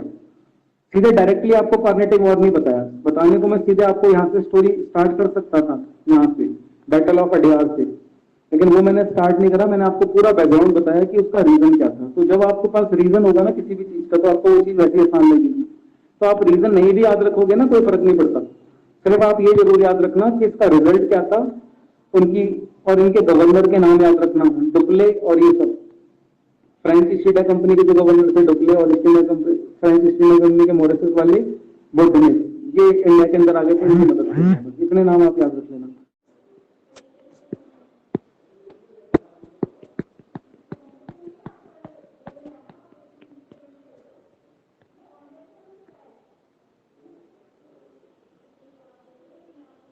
चलो स्टार्ट करते हैं। सबसे पहले फर्स्ट कार्नेटिक वॉर से, इसका मतलब ये है कि सेकंड कार्नेटिक वॉर भी है, थर्ड कार्नेटिक वॉर भी है। तो मैं सबके बारे में आपको डिटेल में बताऊंगा। तो आज का मेरा मुद्दा रहेगा आपका फर्स्ट कार्नेटिक वॉर। देखो ये लड़ाई ना कार्नेटिक नाम के रीजन में हुई थी, इसीलिए इसका नाम ना कार्नेटिक वॉर से है, ठीक है। एक ये इलाका था कार्नेटिक का, ठीक है ना। तो देखो क्या था, इसके लिए मुझे जाना पड़ेगा ओल्ड टाइम में। तो बच्चा ये गैस करके बताएगा कि ये जो कार्नेटिक रीजन है ये कहाँ पे पड़ता है, कौन से इंडिया का हिस्सा है। ये ना साउथ इंडिया का एक रीजन है, ठीक है ना, जो कि सर कर्नाटका। हाँ, ये बेसिकली आप कह सकते हो कि साउथ इंडिया के अंदर ना ईस्ट घाट के बीच में और बे ऑफ बंगाल के बीच में एरिया पड़ता है, यानी कि near by the Karnataka something. अब देखो इसके लिए मुझे एक बैकग्राउंड पहले बनाना पड़ेगा कि कार्नेटिक वॉर हुआ क्यों, उसकी स्टोरी सुनिए। अब देखो बाय द 1670 का वो टाइम पीरियड था। उस समय इंडिया के अंदर ना 4 ईस्ट इंडिया कंपनी थी, ठीक है। एक थी Portuguese east India company, Dutch East India company, British east India company, French East India company. Last class में जो हमने देखा था ना कि 2 ईस्ट इंडिया कंपनी इंडिया में एंट्री मिल चुकी थी, एक थी ब्रिटिश और दूसरी थी फ्रेंच ईस्ट इंडिया कंपनी। अब टाइम पीरियड आते आते 1670 का टाइम पीरियड आया तो इंडिया के अंदर 4 ईस्ट इंडिया कंपनी व्यापार करने आ चुकी थी उस समय। पहली पोर्तुगीज, डच, ब्रिटिश और फ्रेंच। अब ये सारी की सारी जो ईस्ट इंडिया कंपनी थी ना, these were only trading companies. ये ना इंडिया के अंदर सिर्फ और सिर्फ व्यापार पर्पज से आए थे। मैं आपको हाईलाइट भी करता जाऊंगा साथ साथ। देयर वर स्टार्टिंग में जो थे आपके वो सिर्फ और सिर्फ 4 ईस्ट इंडिया कंपनी थी और ये चारों की चारों सर क्या आपकी थी। आवाज बीच बीच में ब्रेक हो रही है। आवाज ब्रेक हो रही है, ये देखिए। हेलो, नाउ सर सही आ रही है आप? सही आ रही है? सर अब सही आ रही है। सर क्लियर है। क्लियर है, ओके। सर स्क्रीन शो बता नहीं दें, हो रही है पर आपकी। स्क्रीन अभी शो मैंने हटा दी थी, मैं देख रहा था कि क्या इशू है। अभी शो हो रही होगी, आपको चेक करो। No sir. Yes sir. हो रही है सर।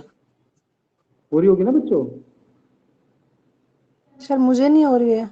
यस सर आ रही है। सर आ रही है। रुको एक मिनट में बच्चे, किसी की में अगर नहीं शो हो रही ना वो लॉग आउट करके फिर लॉग इन कर दिया करो। अब देखो चेक करो, स्क्रीन आ रही होगी आपके पास। Yes sir it's clear. Clear है स्क्रीन? नो चलो। सर मुझे नहीं आ रही है। There might be क्या some नाम है आपका? internet issue at your end maybe.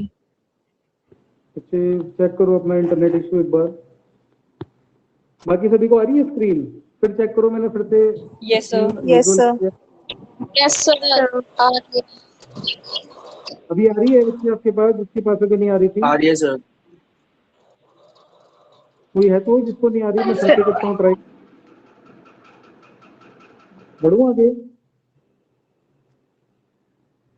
Yes sir. No, चलो।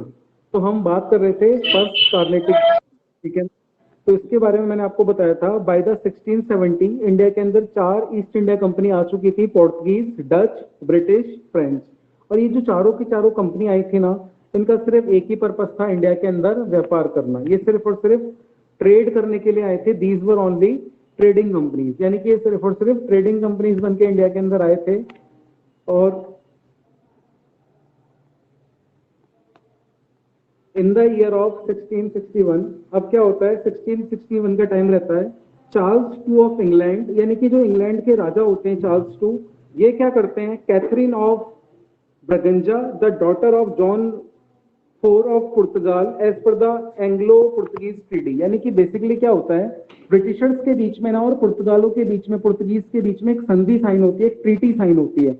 और ट्रीटी क्या साइन होती है, तो इंग्लैंड के राजा होते हैं ना, वो क्या करते हैं, पुर्तगाल के राजा की जॉन IV की बेटी से शादी कर लेते हैं। और शादी करने के बाद ना पुर्तगीज को मना कर देते हैं कि भाई आप इंडिया के अंदर अब व्यापार नहीं करोगे। यानी कि जो पुर्तगीज होते हैं ना, तो ये इंडिया से फिर व्यापार नहीं करते, वापस चले जाते हैं यहाँ से, ठीक है ना। यानी कि 1670 का टाइम पीरियड था, 4 ईस्ट इंडिया कंपनी थी, लेकिन ब्रिटिशर्स के बीच में और पुर्तगीज के बीच में 1661 के अंदर एक ट्रीटी साइन होती है। और ट्रीटी क्या साइन होती है बेसिकली, जिसको एंग्लो पुर्तगीज ट्रीटी के नाम से जानते हैं। इस ट्रीटी के तहत क्या होता है, इंग्लैंड के राजा पुर्तगाल के राजा की बेटी से शादी कर लेते हैं, ठीक है। और ये क्या करते हैं, शादी करने के बाद अब मैट्रिमोनियल अलायंस हो गया। मैट्रिमोनियल अलायंस करने के बाद जब लड़के वाले की पावर ज्यादा है, तो लड़के वाले क्या बोलते हैं कि भाई आप पुर्तगीज को इनसे बोल देते हैं आप इंडिया के अंदर व्यापार नहीं करोगे, हम व्यापार करेंगे इंडिया के अंदर, आप कहीं और जाके व्यापार करो। तो इंडिया के अंदर अब ईस्ट इंडिया कंपनी कितनी बची? 3। डच है, ब्रिटिश है, फ्रेंच ईस्ट इंडिया कंपनी। अब देखो डच के साथ क्या होता है, एक एक करके ना मैं आउट करूंगा इसके अंदर से कि कौन सी कंपनी कैसे कैसे बाहर जाएगी। तो पुर्तगीज ईस्ट इंडिया कंपनी कैसे बाहर जाती है? इंग्लैंड के राजा पुर्तगाल के राजा की बेटी से शादी कर लेते हैं, यानी कि लड़के वालों की बात यहाँ पे मान ली जाती है, लड़की वाले उनकी बात मान के वहां से इंडिया छोड़ के चले जाते हैं। यानी कि अब इंडिया के अंदर 3 ईस्ट इंडिया कंपनी बचती है, डच, ब्रिटिश, फ्रेंच। अब आगे देखो क्या होता है। In the year 1741 Raja Martanda Varma defeated the Dutch East India Company in the battle of Colachel. यानी बैटल ऑफ कोलाचल के अंदर ये जो राजा मार्टेंड वर्मा होते हैं ना, ये डच ईस्ट इंडिया कंपनी के पीछे पड़ जाते हैं, ठीक है। और डच ईस्ट इंडिया कंपनी को क्या करना पड़ता है? इनके सामने सरेंडर करना पड़ता है और ये कभी रिकवर नहीं कर पाते। यानी कि डच ईस्ट इंडिया कंपनी को जो बाहर कर देता है वो राजा मार्टेंड वर्मा, यानी कि Martanda Varma Dutch East India Company के पीछे पड़ जाते हैं और डच ईस्ट इंडिया कंपनी को हार के यहाँ से बाहर जाना पड़ता है। तो डच ईस्ट इंडिया कंपनी भी ट्रेडिंग कंपनी की रेस से बाहर, यानी कि पुर्तगीज ईस्ट इंडिया कंपनी कैसे बाहर गई कि इंग्लैंड के राजा ने पुर्तगाल के राजा की बेटी से शादी करी, तो लड़के वाले पावरफुल बन गए, उन्होंने बोल दिया कि भाई आप व्यापार नहीं करोगे, तो उन्होंने उनकी बात मान ली। दूसरा, डच ईस्ट इंडिया कंपनी के पीछे भारत के राजा मार्टेंड वर्मा पड़ गए और उन्होंने वहां से उनको भगा दिया, ठीक है। ये ट्रेवनकोर यहाँ पे साउथ इंडिया के अंदर एक राजा, एक एरिया है, वहां पे राजा थे मार्टेंड वर्मा, वो डच ईस्ट इंडिया कंपनी के पीछे पड़ गए थे कि भाई यहाँ से आप जाओ, तो डच ईस्ट इंडिया कंपनी को इन्होंने भगा दिया। अब सवाल क्या आता है, अब 2 ईस्ट इंडिया कंपनी बची, पहली बची ब्रिटिश ईस्ट इंडिया कंपनी और दूसरी बची फ्रेंच ईस्ट इंडिया कंपनी। ये जो कार्नेटिक वॉर है ना, ये वॉर है इन दोनों के बीच, समझ रहे हो। जो कार्नेटिक वॉर का मुद्दा है ना हमारा, वो किसका मुद्दा है? ब्रिटिश ईस्ट इंडिया कंपनी के बीच में वॉर है और फ्रेंच ईस्ट इंडिया कंपनी के बीच में वॉर है। तो क्या होगा, जैसे ही मैं आपको ये पढ़ाऊंगा ना, फ्रेंच ईस्ट इंडिया कंपनी और ब्रिटिश ईस्ट इंडिया कंपनी के बीच में वॉर, जैसे हमारा 3rd वाला कार्नेटिक वॉर आएगा, तो क्या होगा, लास्ट का टाइम आते आते स्टार्टिंग में तो आपको ऐसा लगेगा कि भाई फ्रेंच ब्रिटिशर्स पे भारी पड़ेंगे, बहुत भारी पड़ेंगे French East India company British east India Company के ऊपर। लेकिन जैसे जैसे बाय द टाइम आएगा, कुछ टाइम के बाद क्या होगा, British east India company French East India Company के ऊपर भारी पड़ जाएगी और वहां से स्टोरी सिर्फ कंटिन्यू होगी ब्रिटिश ईस्ट इंडिया कंपनी की। इसलिए हम ना फ्रेंच ईस्ट इंडिया कंपनी के बारे में ज्यादा पढ़ते नहीं है। क्यों? क्योंकि उसको ना कार्नेटिक वॉर के बाद ही ना बाहर कर दिया जाता है इंडिया से। देखो 4 ईस्ट इंडिया कंपनी थी already, Portuguese, Dutch, British, French. Portuguese के राजा की बेटी से शादी कर ली जाती है तो ट्रीटी साइन हो जाती है कि भाई आपको इंडिया छोड़ के जाना पड़ेगा। डच के पीछे राजा मार्टेंड वर्मा पड़ जाते हैं तो उनको छोड़ के जाना पड़ता है वहां से। अब बचते हैं ब्रिटिश और फ्रेंच, ये दोनों आपस में लड़ पड़ते हैं कि भाई हम व्यापार करेंगे, हम व्यापार करेंगे। तो finally British east India company, सारे वॉर का जो कंक्लूजन निकल के आएगा वो ब्रिटिश ईस्ट इंडिया कंपनी जीतेगी और ब्रिटिश ईस्ट इंडिया कंपनी यहाँ पे सिर्फ ट्रेड करेगी और लास्ट तक आप देखोगे आजादी तक सिर्फ और सिर्फ हम बात करेंगे ब्रिटिश ईस्ट इंडिया कंपनी की, ठीक है ना। बाकी कहीं भी फ्रेंच ईस्ट इंडिया कंपनी का कोई रोल नहीं आता। अब देखो आगे की तरफ बढ़ते हैं। तो अब यहाँ तक तो ये कौन सा ईयर है जिसमें चारों कंपनीज थी इंडिया में?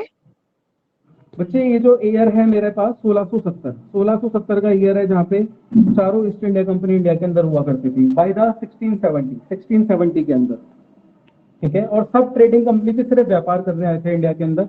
लेकिन 1661 के अंदर Dutch Portuguese east India company बाहर हो गई, 1741 के अंदर डच ईस्ट इंडिया कंपनी बाहर हो गई, यानी उसके बाद बची सिर्फ और सिर्फ इंडिया के अंदर अब 2 ईस्ट इंडिया कंपनी। यानी डच ईस्ट इंडिया कंपनी ने शिफ्ट कर दिया अपना सारा का सारा यहाँ से इंडोनेशिया और मलेशिया, यानी कि ये इंडिया छोड़ के सिर्फ और सिर्फ कहाँ पे पहुंच गए, इंडोनेशिया में चले गए और मलेशिया के अंदर, यानी भारत इन्होंने छोड़ दिया क्योंकि इनके पीछे ट्रेवनकोर के राजा मार्टेंड वर्मा पड़ गए थे कि भाई आप यहाँ से भागो, तो इनको यहाँ से इन्होंने भगा दिया। तो डच ईस्ट इंडिया कंपनी भी यहाँ से चली गई और वो इंडोनेशिया मलेशिया में शिफ्ट हो गई। यानी कि अब जो रेस से बाहर हो गए 4 ईस्ट इंडिया कंपनी थी, आप देख रहे हो जो मैंने क्रॉस लगा रखा है, पुर्तगीज और दूसरा डच ईस्ट इंडिया कंपनी।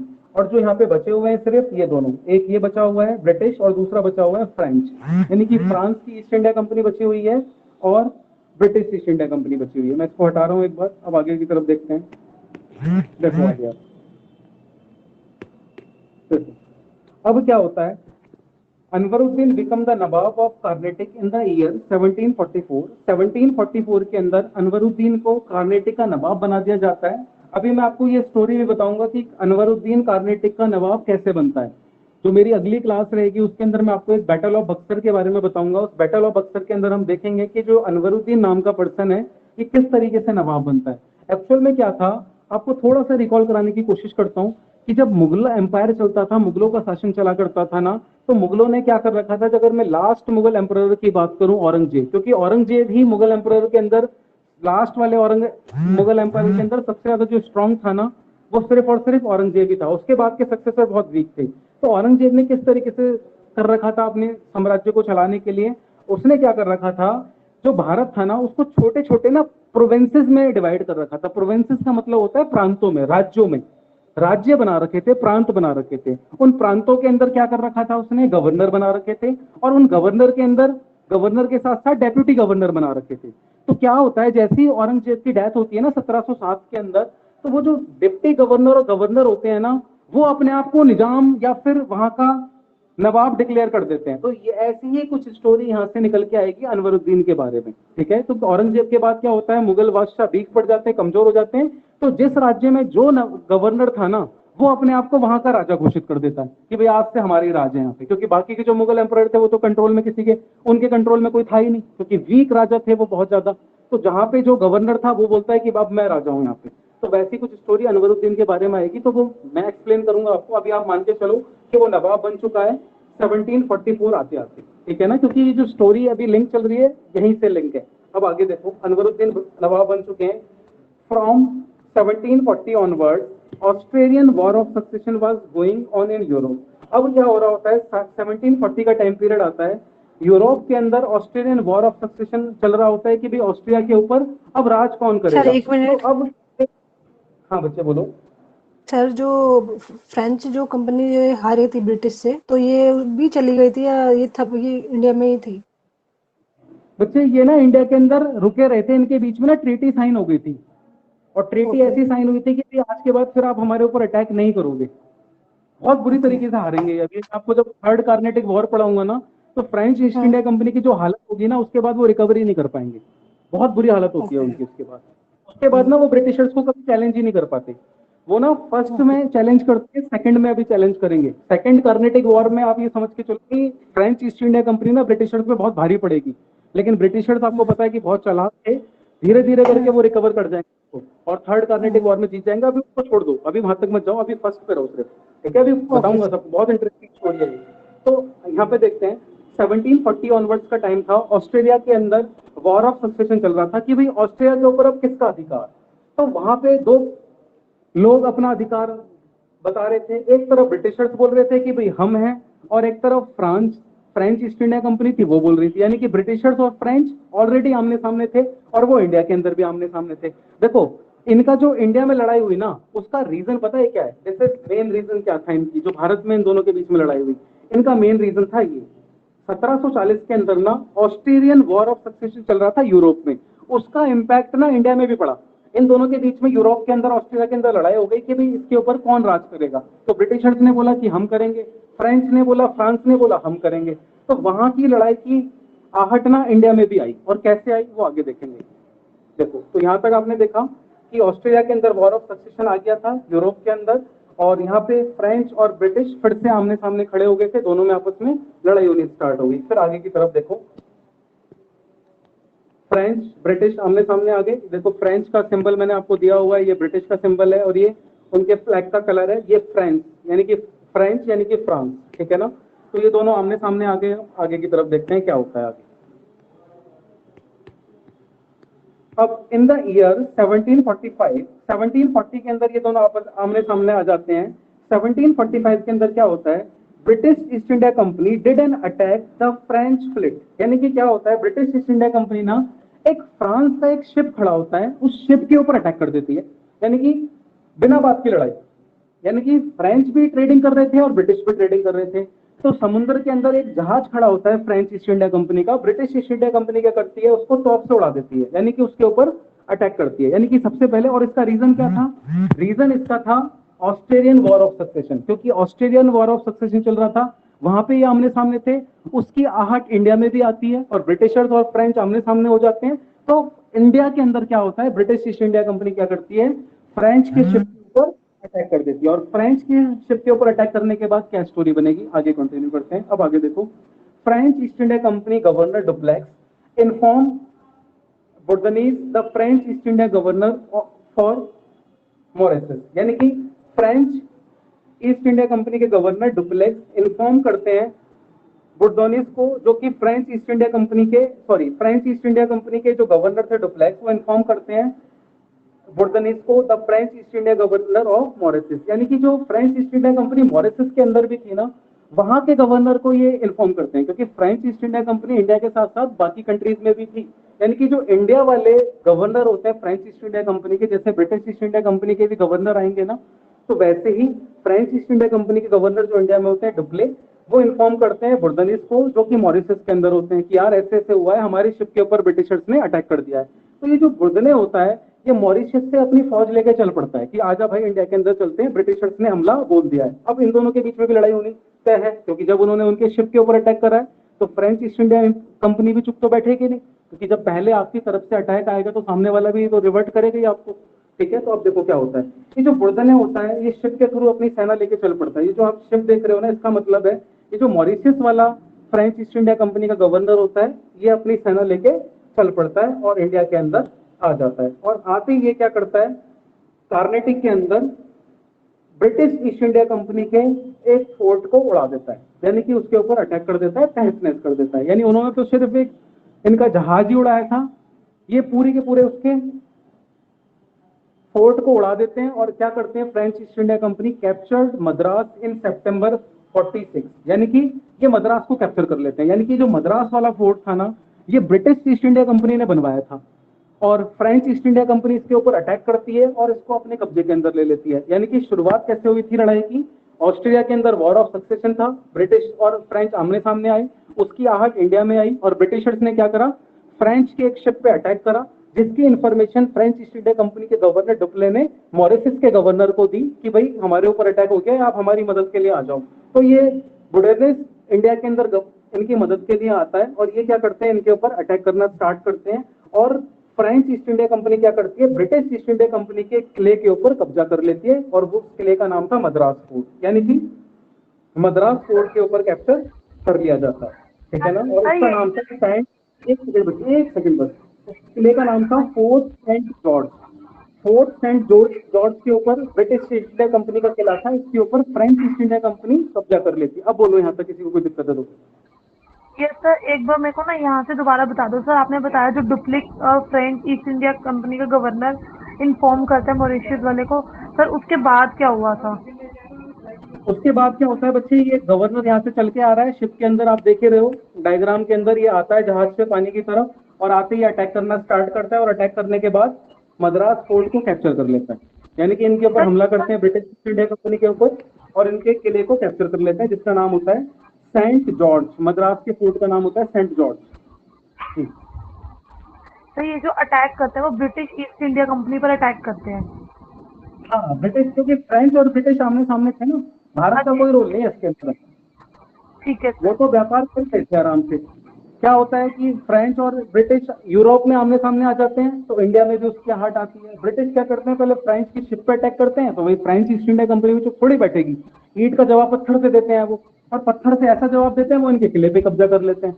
तो यानी कि फ्रेंच वाले ना बात को ज्यादा आगे बढ़ा देते हैं, यानी कि उन्होंने उनके किले पे कब्जा कर लिया। अब ये जो ब्रिटिश ईस्ट इंडिया कंपनी होती है, ये हेल्प मांगते हैं किससे, अनवरुद्दीन से, जो कि कार्नेटिक का नवाब होता है, क्योंकि ये सारी घटना कहाँ पे होती है, उसी कार्नेटिक वाले रीजन के अंदर होती है। तो नवाब से हेल्प मांगी जाती है कि भाई देखो हमारे बीच में ऐसे ऐसे लड़ाई चल रही है, फ्रेंच ने हमारे ऊपर हमला करा, ब्रिटिशर्स ने हमारे ऊपर हमला करा, ये दोनों अपनी अपनी प्रॉब्लम्स लेके नवाब के पास जाते हैं। तो नवाब बोलता है लेट मी सी, मेरे को देखने दो भाई, मैं डील करता हूँ इस मैटर को, क्योंकि नवाब तो बिल्कुल भी नहीं चाहेगा कि उसके इलाके के अंदर दो लोग आपस में फाइट करें। ठीक है, तो वो अब इस चीज को हैंडल करता है। अब क्या होता है, वो बोलता है नो फाइट इन कार्नेटिक, यानी कि नवाब बोलता है कि भाई इस कार्नेटिक वाले एरिया में लड़ाई नहीं होगी, क्योंकि इसका नवाब मैं हूँ। नवाब का मतलब एक तरीके से राजा कह सकते हो आप, समझ रहे हो, जैसे पुराने टाइम में वो गवर्नर हुआ करते थे, तो गवर्नर ने ही अपने आप को राजा घोषित कर दिया था वहां के। ठीक है, क्योंकि औरंगजेब के बाद मुगल एम्परर वीक हो गए थे, तो जहां पे जो जो गवर्नर थे ना, उन्होंने बोला यहाँ के राजा अब हम ही हैं। तो ये जो अनवरुद्दीन थे, ये भी नवाब बन गए थे। तो नवाब ने बोला भाई, दोनों नवाब के पास जाते हैं कि भी इस तरीके से बात हो रही है। तो नवाब बोलते हैं मेरे को देखने दो, मैं अपने आप हैंडल करता हूँ इस चीज को। तो क्या होता है, नवाब बोलते हैं कोई फाइट नहीं होगी कार्नेटिक के अंदर, दोनों में से कोई नहीं लड़ेगा। उन्होंने दोनों को मना करते हैं कि ना तो ब्रिटिश ईस्ट इंडिया कंपनी लड़ेगी और ना ही फ्रेंच ईस्ट इंडिया कंपनी लड़ेगी। ठीक है, दोनों में से कोई भी नहीं लड़ेगा। अब देखो आगे क्या होता है। लेकिन ये जो डुप्ले होता है ना फ्रेंच ईस्ट इंडिया कंपनी का, ये बड़ा चालाक होता है, ये अनवरुद्दीन को एक ऑफर देता है, आई विल गिव यू मद्रास। और मद्रास किसके कंट्रोल में होता है उस समय? मद्रास होता है ब्रिटिश ईस्ट इंडिया कंपनी के कंट्रोल में, ठीक है। और ब्रिटिश ईस्ट इंडिया कंपनी के कंट्रोल में मद्रास को कौन कैप्चर कर लेता है? French East India company. यानी कि Madras French East India Company के कंट्रोल में आ जाता है, और ये इसको ऑफर करती है अनवरुद्दीन को, फ्रेंच ईस्ट इंडिया कंपनी, कि भाई हम आपको ना मद्रास वाला एरिया दे देंगे। तो अब इस नवाब को थोड़ा सा लालच आना स्टार्ट हो जाता है कि भाई कोई बात नहीं, फ्रेंच ईस्ट इंडिया कंपनी की मदद कर देते हैं, उसके बाद मद्रास वाला एरिया मुझे मिल जाएगा। देखो पुराने वाले टाइम में क्या होता था ना, सारी लड़ाई ही टेरिटरी को लेने और देने के ऊपर थी। तो अंग्रेजों ने स्टार्ट ही कैसे करा हमारे इंडिया के अंदर कैप्चर करना?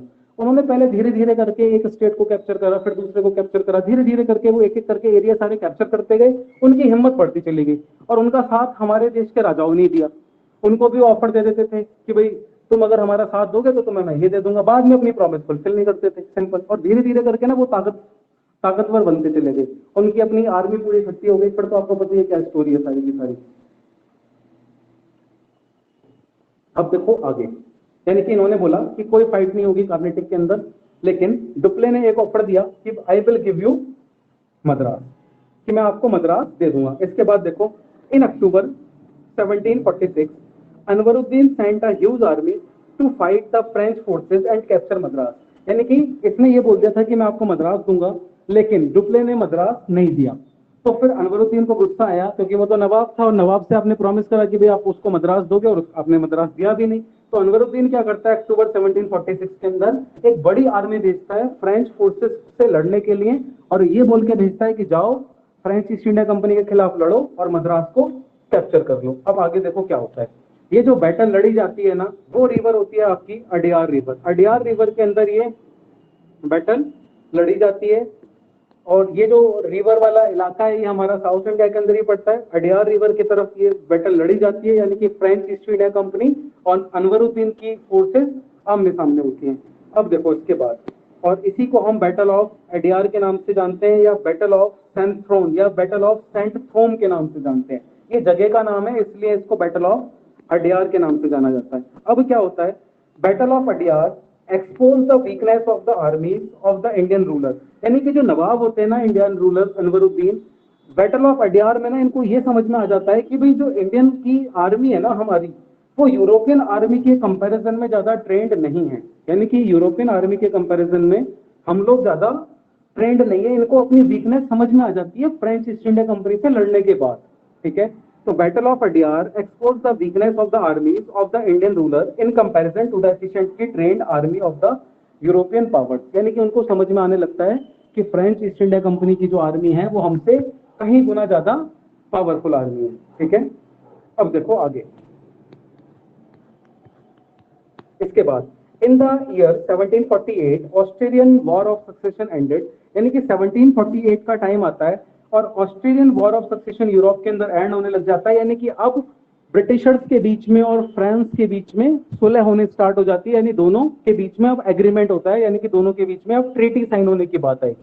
यानी कि European war of succession and, यानी कि दोनों आपस में मान जाते हैं, और ब्रिटिशर्स और फ्रांस दोनों अब दोस्ती करने के लिए रेडी हो जाते हैं। अब इनके बीच में फ्रेंडशिप होती है, एक ट्रीटी साइन होती है जिसको बोलते हैं हम एक्सला चैपल की ट्रीटी। देखो ये ना विदेशी वाली, फॉरेन वाली ट्रीटी है, इसलिए इसका नाम अटपटा है, ठीक है। तो ये ट्रीटी साइन होती है यूरोप के अंदर, जिसको हम बोलते हैं एक्सला चैपल की ट्रीटी, ठीक है। और इस ट्रीटी के तहत क्या होता है, क्या इसके अंदर रखा जाता है, क्या होता है कि जो फ्रेंच ईस्ट इंडिया कंपनी थी ना, उन्होंने इनका फोर्ट कैप्चर करा था मद्रास, और यूरोप के अंदर ब्रिटिशर्स ने फ्रेंच की एक टेरिटरी कैप्चर करी थी जिसका नाम था लुइसबर्ग। यानी कि एक दूसरे को जो जिसकी टेरिटरी पे इन्होंने कब्जा करा है ना, वो टेरिटरी वापस करने की बात थी।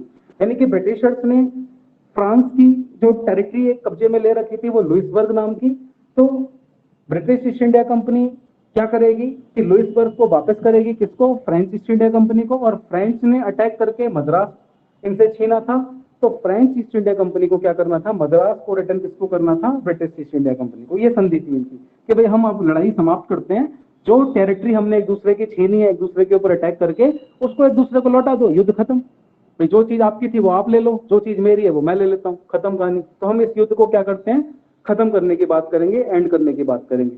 तो वो एंड कैसे होता है, ट्रीटी ऑफ एक्सला चैपल की ट्रीटी से। और इसके थ्रू क्या होता है, this marks the end of first Carnatic war, और इसी की वजह से पहला का पहला जो हमारा कार्नेटिक वॉर होता है वो एंड हो जाता है। और ये जो सेंट फोर्ट जॉर्ज मद्रास वाला था, ये ब्रिटिशर्स के पास फिर से वापस चला जाता है, और ब्रिटिशर्स क्या करते हैं, जो उन्होंने फ्रेंच की एक टेरिटरी ली थी लुइसबर्ग, वो उसको वापस कर देते हैं, यानी कि जिसकी जो टेरिटरी थी वो उन लोगों को वापस मिल जाती है। अब इसको एक जल्दी से आपको समराइज करके कराता हूँ कि किस तरीके से इसकी समरी देखोगे। इसका मेन रीजन क्या रहता है, यूरोप के अंदर चल रहा होता है बच्चे ऑस्ट्रेलियन वॉर ऑफ सक्सेशन, और इस ऑस्ट्रेलियन वॉर ऑफ सक्सेशन के चलते चलते इंडिया के अंदर ब्रिटिश अटैक करते हैं फ्रेंच के शिप पे, और उधर से फ्रेंच जवाब देते हैं, वो कैप्चर कर लेते हैं मद्रास को, और मद्रास को कैप्चर करने के बाद बैटल होता है, बैटल ऑफ सैंथोम। और इसके बाद क्या होता है, दोनों के बीच में एक ट्रीटी होती है जिसको एक्सला चैपल की ट्रीटी के नाम से जाना जाता है। क्यों? क्योंकि लास्ट में जो ऑस्ट्रेलियन वॉर ऑफ सक्सेशन होता है ना, ये एंड होने वाला होता है, खत्म होने वाला होता है, और जैसे ही ये हमारा वॉर सक्सेशन एंड होगा तो एक दोनों डिसाइड करते हैं कि भाई हम क्यों लड़ें, बेकार है लड़ना आपस में। तो वो क्या करते हैं, जो टेरिटरी मैंने आपकी ली है मैं आपको वापस करने के लिए तैयार हूं, आप हमारी वाली टेरिटरी जो आपने कब्जा किया है वो टेरिटरी आप हमें फिर से वापस कर दो। सो ये बैटल ऑफ सैंथोम क्या है? तो ये बैटल ऑफ सैंथोम ये वाला है, देखो ये वाला, ये रहा। सर ये तो आपने वो बैटल ऑफ अडियार बताया था ना, इसी का नाम battle of Adyar river Santhome, पे हुआ था। एक ही बात है बच्चे, बैटल ऑफ सैंथोम बोलो, बैटल ऑफ एडियार बोलो, एडियार रिवर के किनारे हुआ था तो इसलिए बैटल ऑफ एडियार बोलते हैं। सैंथोम नाम की जगह थी, वहां पे हुआ था, इसलिए उसको बैटल ऑफ सैंथोम भी बोलते हैं, एक ही बात है। बैटल ऑफ सैंथोम बोलो, सैंथोम बोलो या बैटल ऑफ सैंथोम बोलो, कुछ भी बोलो आप, बैटल ऑफ सैंथोम, सैंथोम या फिर बैटल ऑफ अडियार, एक ही बात है ये सारी चीजें, ठीक है ना। अडियार रिवर थी वहां पे, अडियार रिवर के किनारे सैंथोम नाम की जगह पे हुआ था, इसलिए बैटल ऑफ सैंथोम के नाम से भी जानते हैं इसको, ठीक है ना। जहाँ पे अनवरुद्दीन और फ्रेंच ईस्ट इंडिया कंपनी आमने सामने आ गई, यानी कि ये दोनों भिड़ गए थे, और यहाँ पे जो मैंने आपको बताया था कि अनवरुद्दीन एक्सपोज हो गए थे, उनको समझ में आ गया था कि भाई वो फ्रेंच ईस्ट इंडिया कंपनी से, यूरोपियन पावर से नहीं टकरा सकते, वो बहुत मजबूत हैं।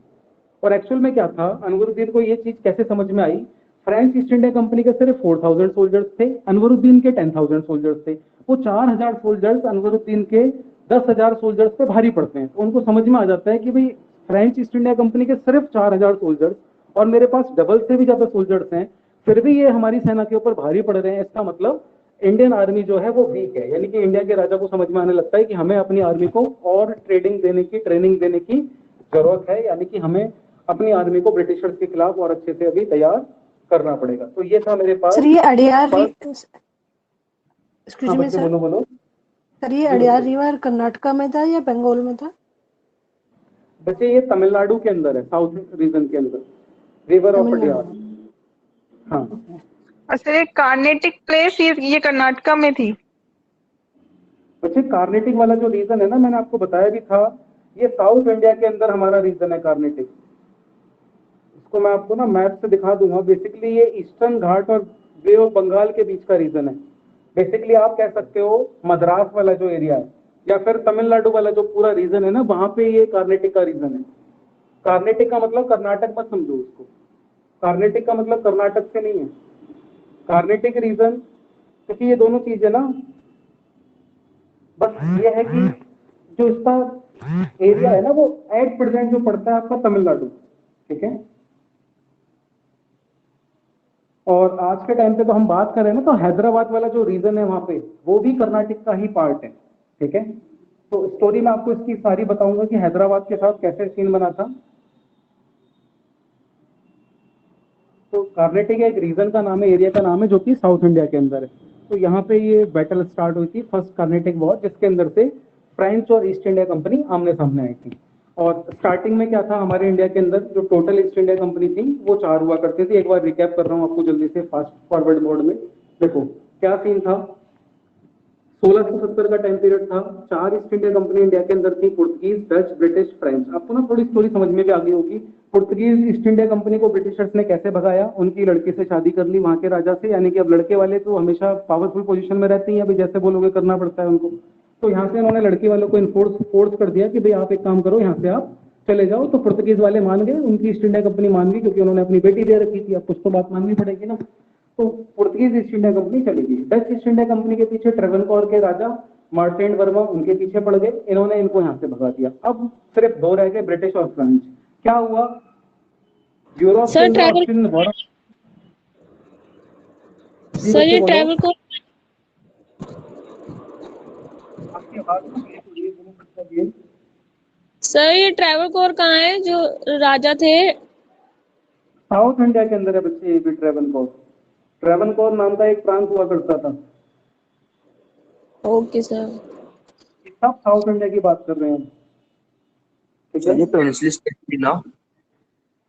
हाँ, प्रिंसली स्टेट थे बच्चे ये पहले, सारे प्रिंसली स्टेट ही हुआ करते थे। आजादी से पहले जो सिस्टम था ना, वो प्रिंसली स्टेट का ही सिस्टम हुआ करता था आजादी से पहले। जब हमारा देश आजाद हो गया उसके बाद से इसको हटा दिया गया, ठीक है ना।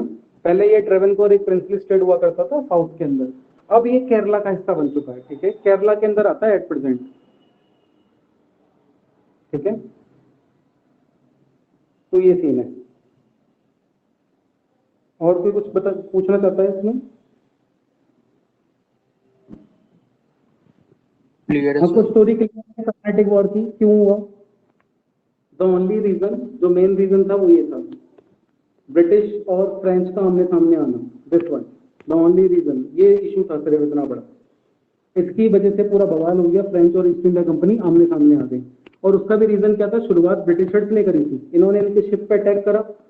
फ्रेंच ईस्ट इंडिया कंपनी के गवर्नर ने, डुप्ले ने, बुर्दनिस को खबर करी मॉरिशस वाले को कि भाई आजा, हेल्प की जरूरत है। और उसने आते ही क्या करा, इनके मद्रास फोर्ट के ऊपर कैप्चर कर लिया, हमला बोल दिया।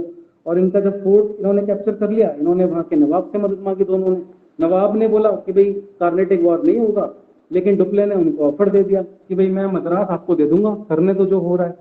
लेकिन डुप्ले ने बोला तो था कि मद्रास दे दूंगा, जब मद्रास नहीं दिया तो अनवरुद्दीन ने, वहां के नवाब ने, उनके ऊपर अटैक करा, जिसको हम बैटल ऑफ अडियार के नाम से जानते हैं। अब यहाँ पे इनको, अनवरुद्दीन को समझ में आ गया था, ये एक्सपोज हो चुके थे कि भाई हमारी आर्मी, ये इनके यूरोपियन आर्मी के सामने कुछ भी नहीं है, यानी कि हथियार इन्होंने डाल दिए थे इनके सामने। फिर टाइम पीरियड आता है 1748 का, ये ऑस्ट्रेलियन वॉर ऑफ सक्सेशन खत्म हो जाता है। और उसके बाद ट्रीटी होती है दोनों के बीच में, और ट्रीटी होती है एक्सला चैपल की ट्रीटी। और एक्सला चैपल ट्रीटी बस आपको याद रखनी है। इस ट्रीटी के थ्रू क्या होता है, लुइसबर्ग वापस से दे दिया जाता है फ्रेंच ईस्ट इंडिया कंपनी को, और मद्रास वाला जो इंडिया के अंदर उसका किला होता है वो। सर ये बैटल ऑफ अडियार किस सन में हुआ था? बच्चे ये बैटल ऑफ अडियार किस सन में हुआ था? बैटल ऑफ अडियार हुआ था आपका 1746 में, 1746 1746 के अंदर ही आर्मी भेजी जाती है ना। तो अनवरुद्दीन उसी समय आर्मी को भेज देता है हाथों हाथ, क्योंकि उन्होंने प्रॉमिस करा था, प्रॉमिस फुलफिल नहीं करा। तो वहां के राजा बोलते हैं कि भाई जाओ और इनको भगाओ यहाँ से, फ्रेंच ईस्ट इंडिया कंपनी को। और कोई बच्चा कुछ? Sir Carnatic war between French और ब्रिटिशर्स ईस्ट इंडिया कंपनी में हुई थी, और किस हाँ। ईयर में हुई थी सर? बच्चे ये पूरा यही तो चल रहा है ईयर, ये देखो ये जो पूरा डिस्क्रिप्शन दिया है, यस सर। ये देखो ये सारा ईयर इसके अंदर दिया हुआ है ना, आप एक ईयर नहीं लिखोगे इसके अंदर, ठीक है। अच्छा, कोई पर्टिकुलर ईयर नहीं है, ये पूरी स्टोरी ऐसी है। ओके। क्योंकि यहाँ पे स्टार्टिंग ऐसे हुई थी, 1740 से स्टार्ट हो गया था इनके बीच में युद्ध ना। लेकिन कार्नेटिक की स्टोरी कहाँ से आती है, 1745 से आती है। कि 1745 में ब्रिटिश ईस्ट इंडिया कंपनी ने फ्रेंच के शिप पर अटैक करा था, ठीक है। तो अभी ये एंड बहुत बाद में जाके होगा, अभी तो सेकंड कार्नेटिक वॉर आएगा, फिर थर्ड कार्नेटिक वॉर आएगा। तो इसका ईयर आपको याद नहीं रखना, शुरुआत इसकी होती है 1740 से, जब यूरोपियन वॉर ऑफ सक्सेशन चल रहा होता है, ऑस्ट्रेलियन वॉर ऑफ सक्सेशन होता है यूरोप के अंदर।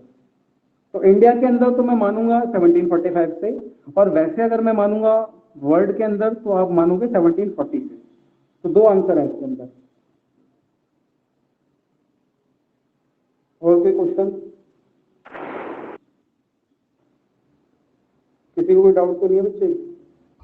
तो एक बार ये लास्ट वाला पॉइंट सर, जब वो बैटल हो गई थी और ये ऑस्ट्रेलियन वॉर एंड हुई थी, तो सर उन्होंने मतलब ऐसा क्या किया था जो एंड हो गई थी, एक्सिला वाला जो आपने बताया था?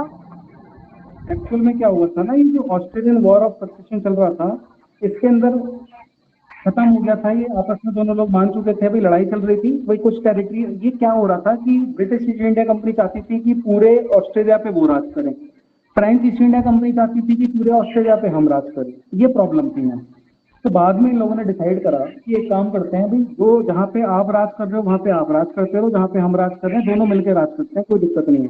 यानी जो टेरिटरी आपके कब्जे में है उस पर आप काम करो, जो टेरिटरी हमारे अंडर में है उस पर हम काम करेंगे। तो इन्होंने क्या करा, फाइनली ट्रीटी साइन करी। और ट्रीटी के अंदर बेसिकली क्या होता था ना, एग्रीमेंट तरीके से होती थी, वो लिखा जाता था, सब कुछ लिखा पड़ी होती थी, और उसका नाम एक्स-ला-चैपल की ट्रीटी थी। ठीक है, उसको साइन कर लिया इन लोगों ने कि भाई हम एक काम करते हैं कि जो एक दूसरे की ट्रीटीज हमने ली हुई हैं उसको हम वापस कर देते हैं, और ये इंडिया तक इसका असर आया था, जो इंडिया में ली हुई है उसको इंडिया में वापस करेंगे, और जो ऑस्ट्रिया के अंदर ली हुई है उसको वैसे वापस कर देंगे। तो इस तरीके से दोनों के बीच में संधि हो गई। ये था यहाँ पे ठीक है जो सर। एक्ट, ठीक है ना, बेसिकली एक एग्रीमेंट, और इसी के तहत इन दोनों ने एक दूसरे की छीनी हुई टेरिटरियां वापस कर दी। तो ये था मेरे पास फर्स्ट कार्नेटिक वॉर। ठीक है, अब एक काम कर लो आप, जो ट्रीटी ऑफ एलेक्सा-चैपल है ना, इसका ईयर कौन सा माना जाएगा? सो 1748 जब वो एंड हुआ था उनका। हाँ, 1748 ध्यान रखना, ठीक है ना, 1748 क्योंकि 1748 में Australian war of succession and हो गया था। ठीक है, इसीलिए इसका जो एक्स-ला-चैपल जो माना जाएगा ट्रीटी, वो इसी ईयर में मानी जाएगी, राइट। और आप ना इस एक्स-ला-चैपल का एक नाम और लिख लो, नोट करके अपनी नोटबुक में बना लो। इसमें ज्यादा तो खास लिखना नहीं था, मेरी पीपीटी में कवर है सारा कुछ आज। आप इसके अंदर लिख लो, Aix la Chapelle is known as treaty of Aachen. Treaty of Aachen, Aachen कैसे लिखोगे, मैं स्पेल कर रहा हूँ आचेन। ट्रीटी ऑफ आचेन के नाम से जानते हैं, AA-A-चेन, CHEN, Aachen, treaty of Aachen के नाम से जानते हैं इसको।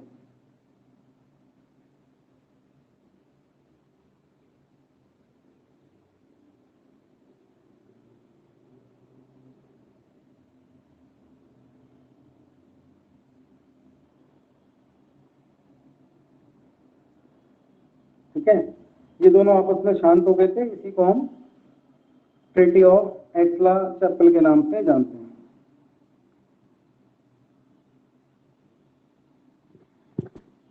और किसी को तो कुछ नहीं पूछना इसमें, ट्रीटी ऑफ आचेन आपने लिख ही लिया, Aix la Chapelle is known as treaty of Aachen. कोई कुछ पूछना चाहता है तो बोलो। No clear? सर। यस। कोई दिक्कत तो नहीं है ना इसके अंदर? देखो पीडीएफ के नोट्स में मैं आपको साथ साथ भेज ही रहा हूँ, अगर आप स्टोरी एक बार इसको ग्रो थ्रू कर लोगे ना, अपने आप से पढ़ लोगे, 5 मिनट लगेंगे आपको कॉग्निटिव वॉर पढ़ने में, 5-5 मिनट लगेंगे बस। मुझे आपको समझाने में जरूर 40-45 मिनट लगेंगे टॉपिक पे, लेकिन जब आप पढ़ोगे ना खुद से तो आपको मैक्सिमम 5-7 मिनट लगने वाले हैं इसको रिवाइज करने में, क्योंकि ये फॉर्मेट में बने हुए हैं ना, ये बहुत बढ़िया फॉर्मेट है, इफेक्टिव फॉर्मेट है। बच्चे को देखी हुई चीजें ज्यादा याद रहती हैं जो आप देखते हो, ठीक है ना।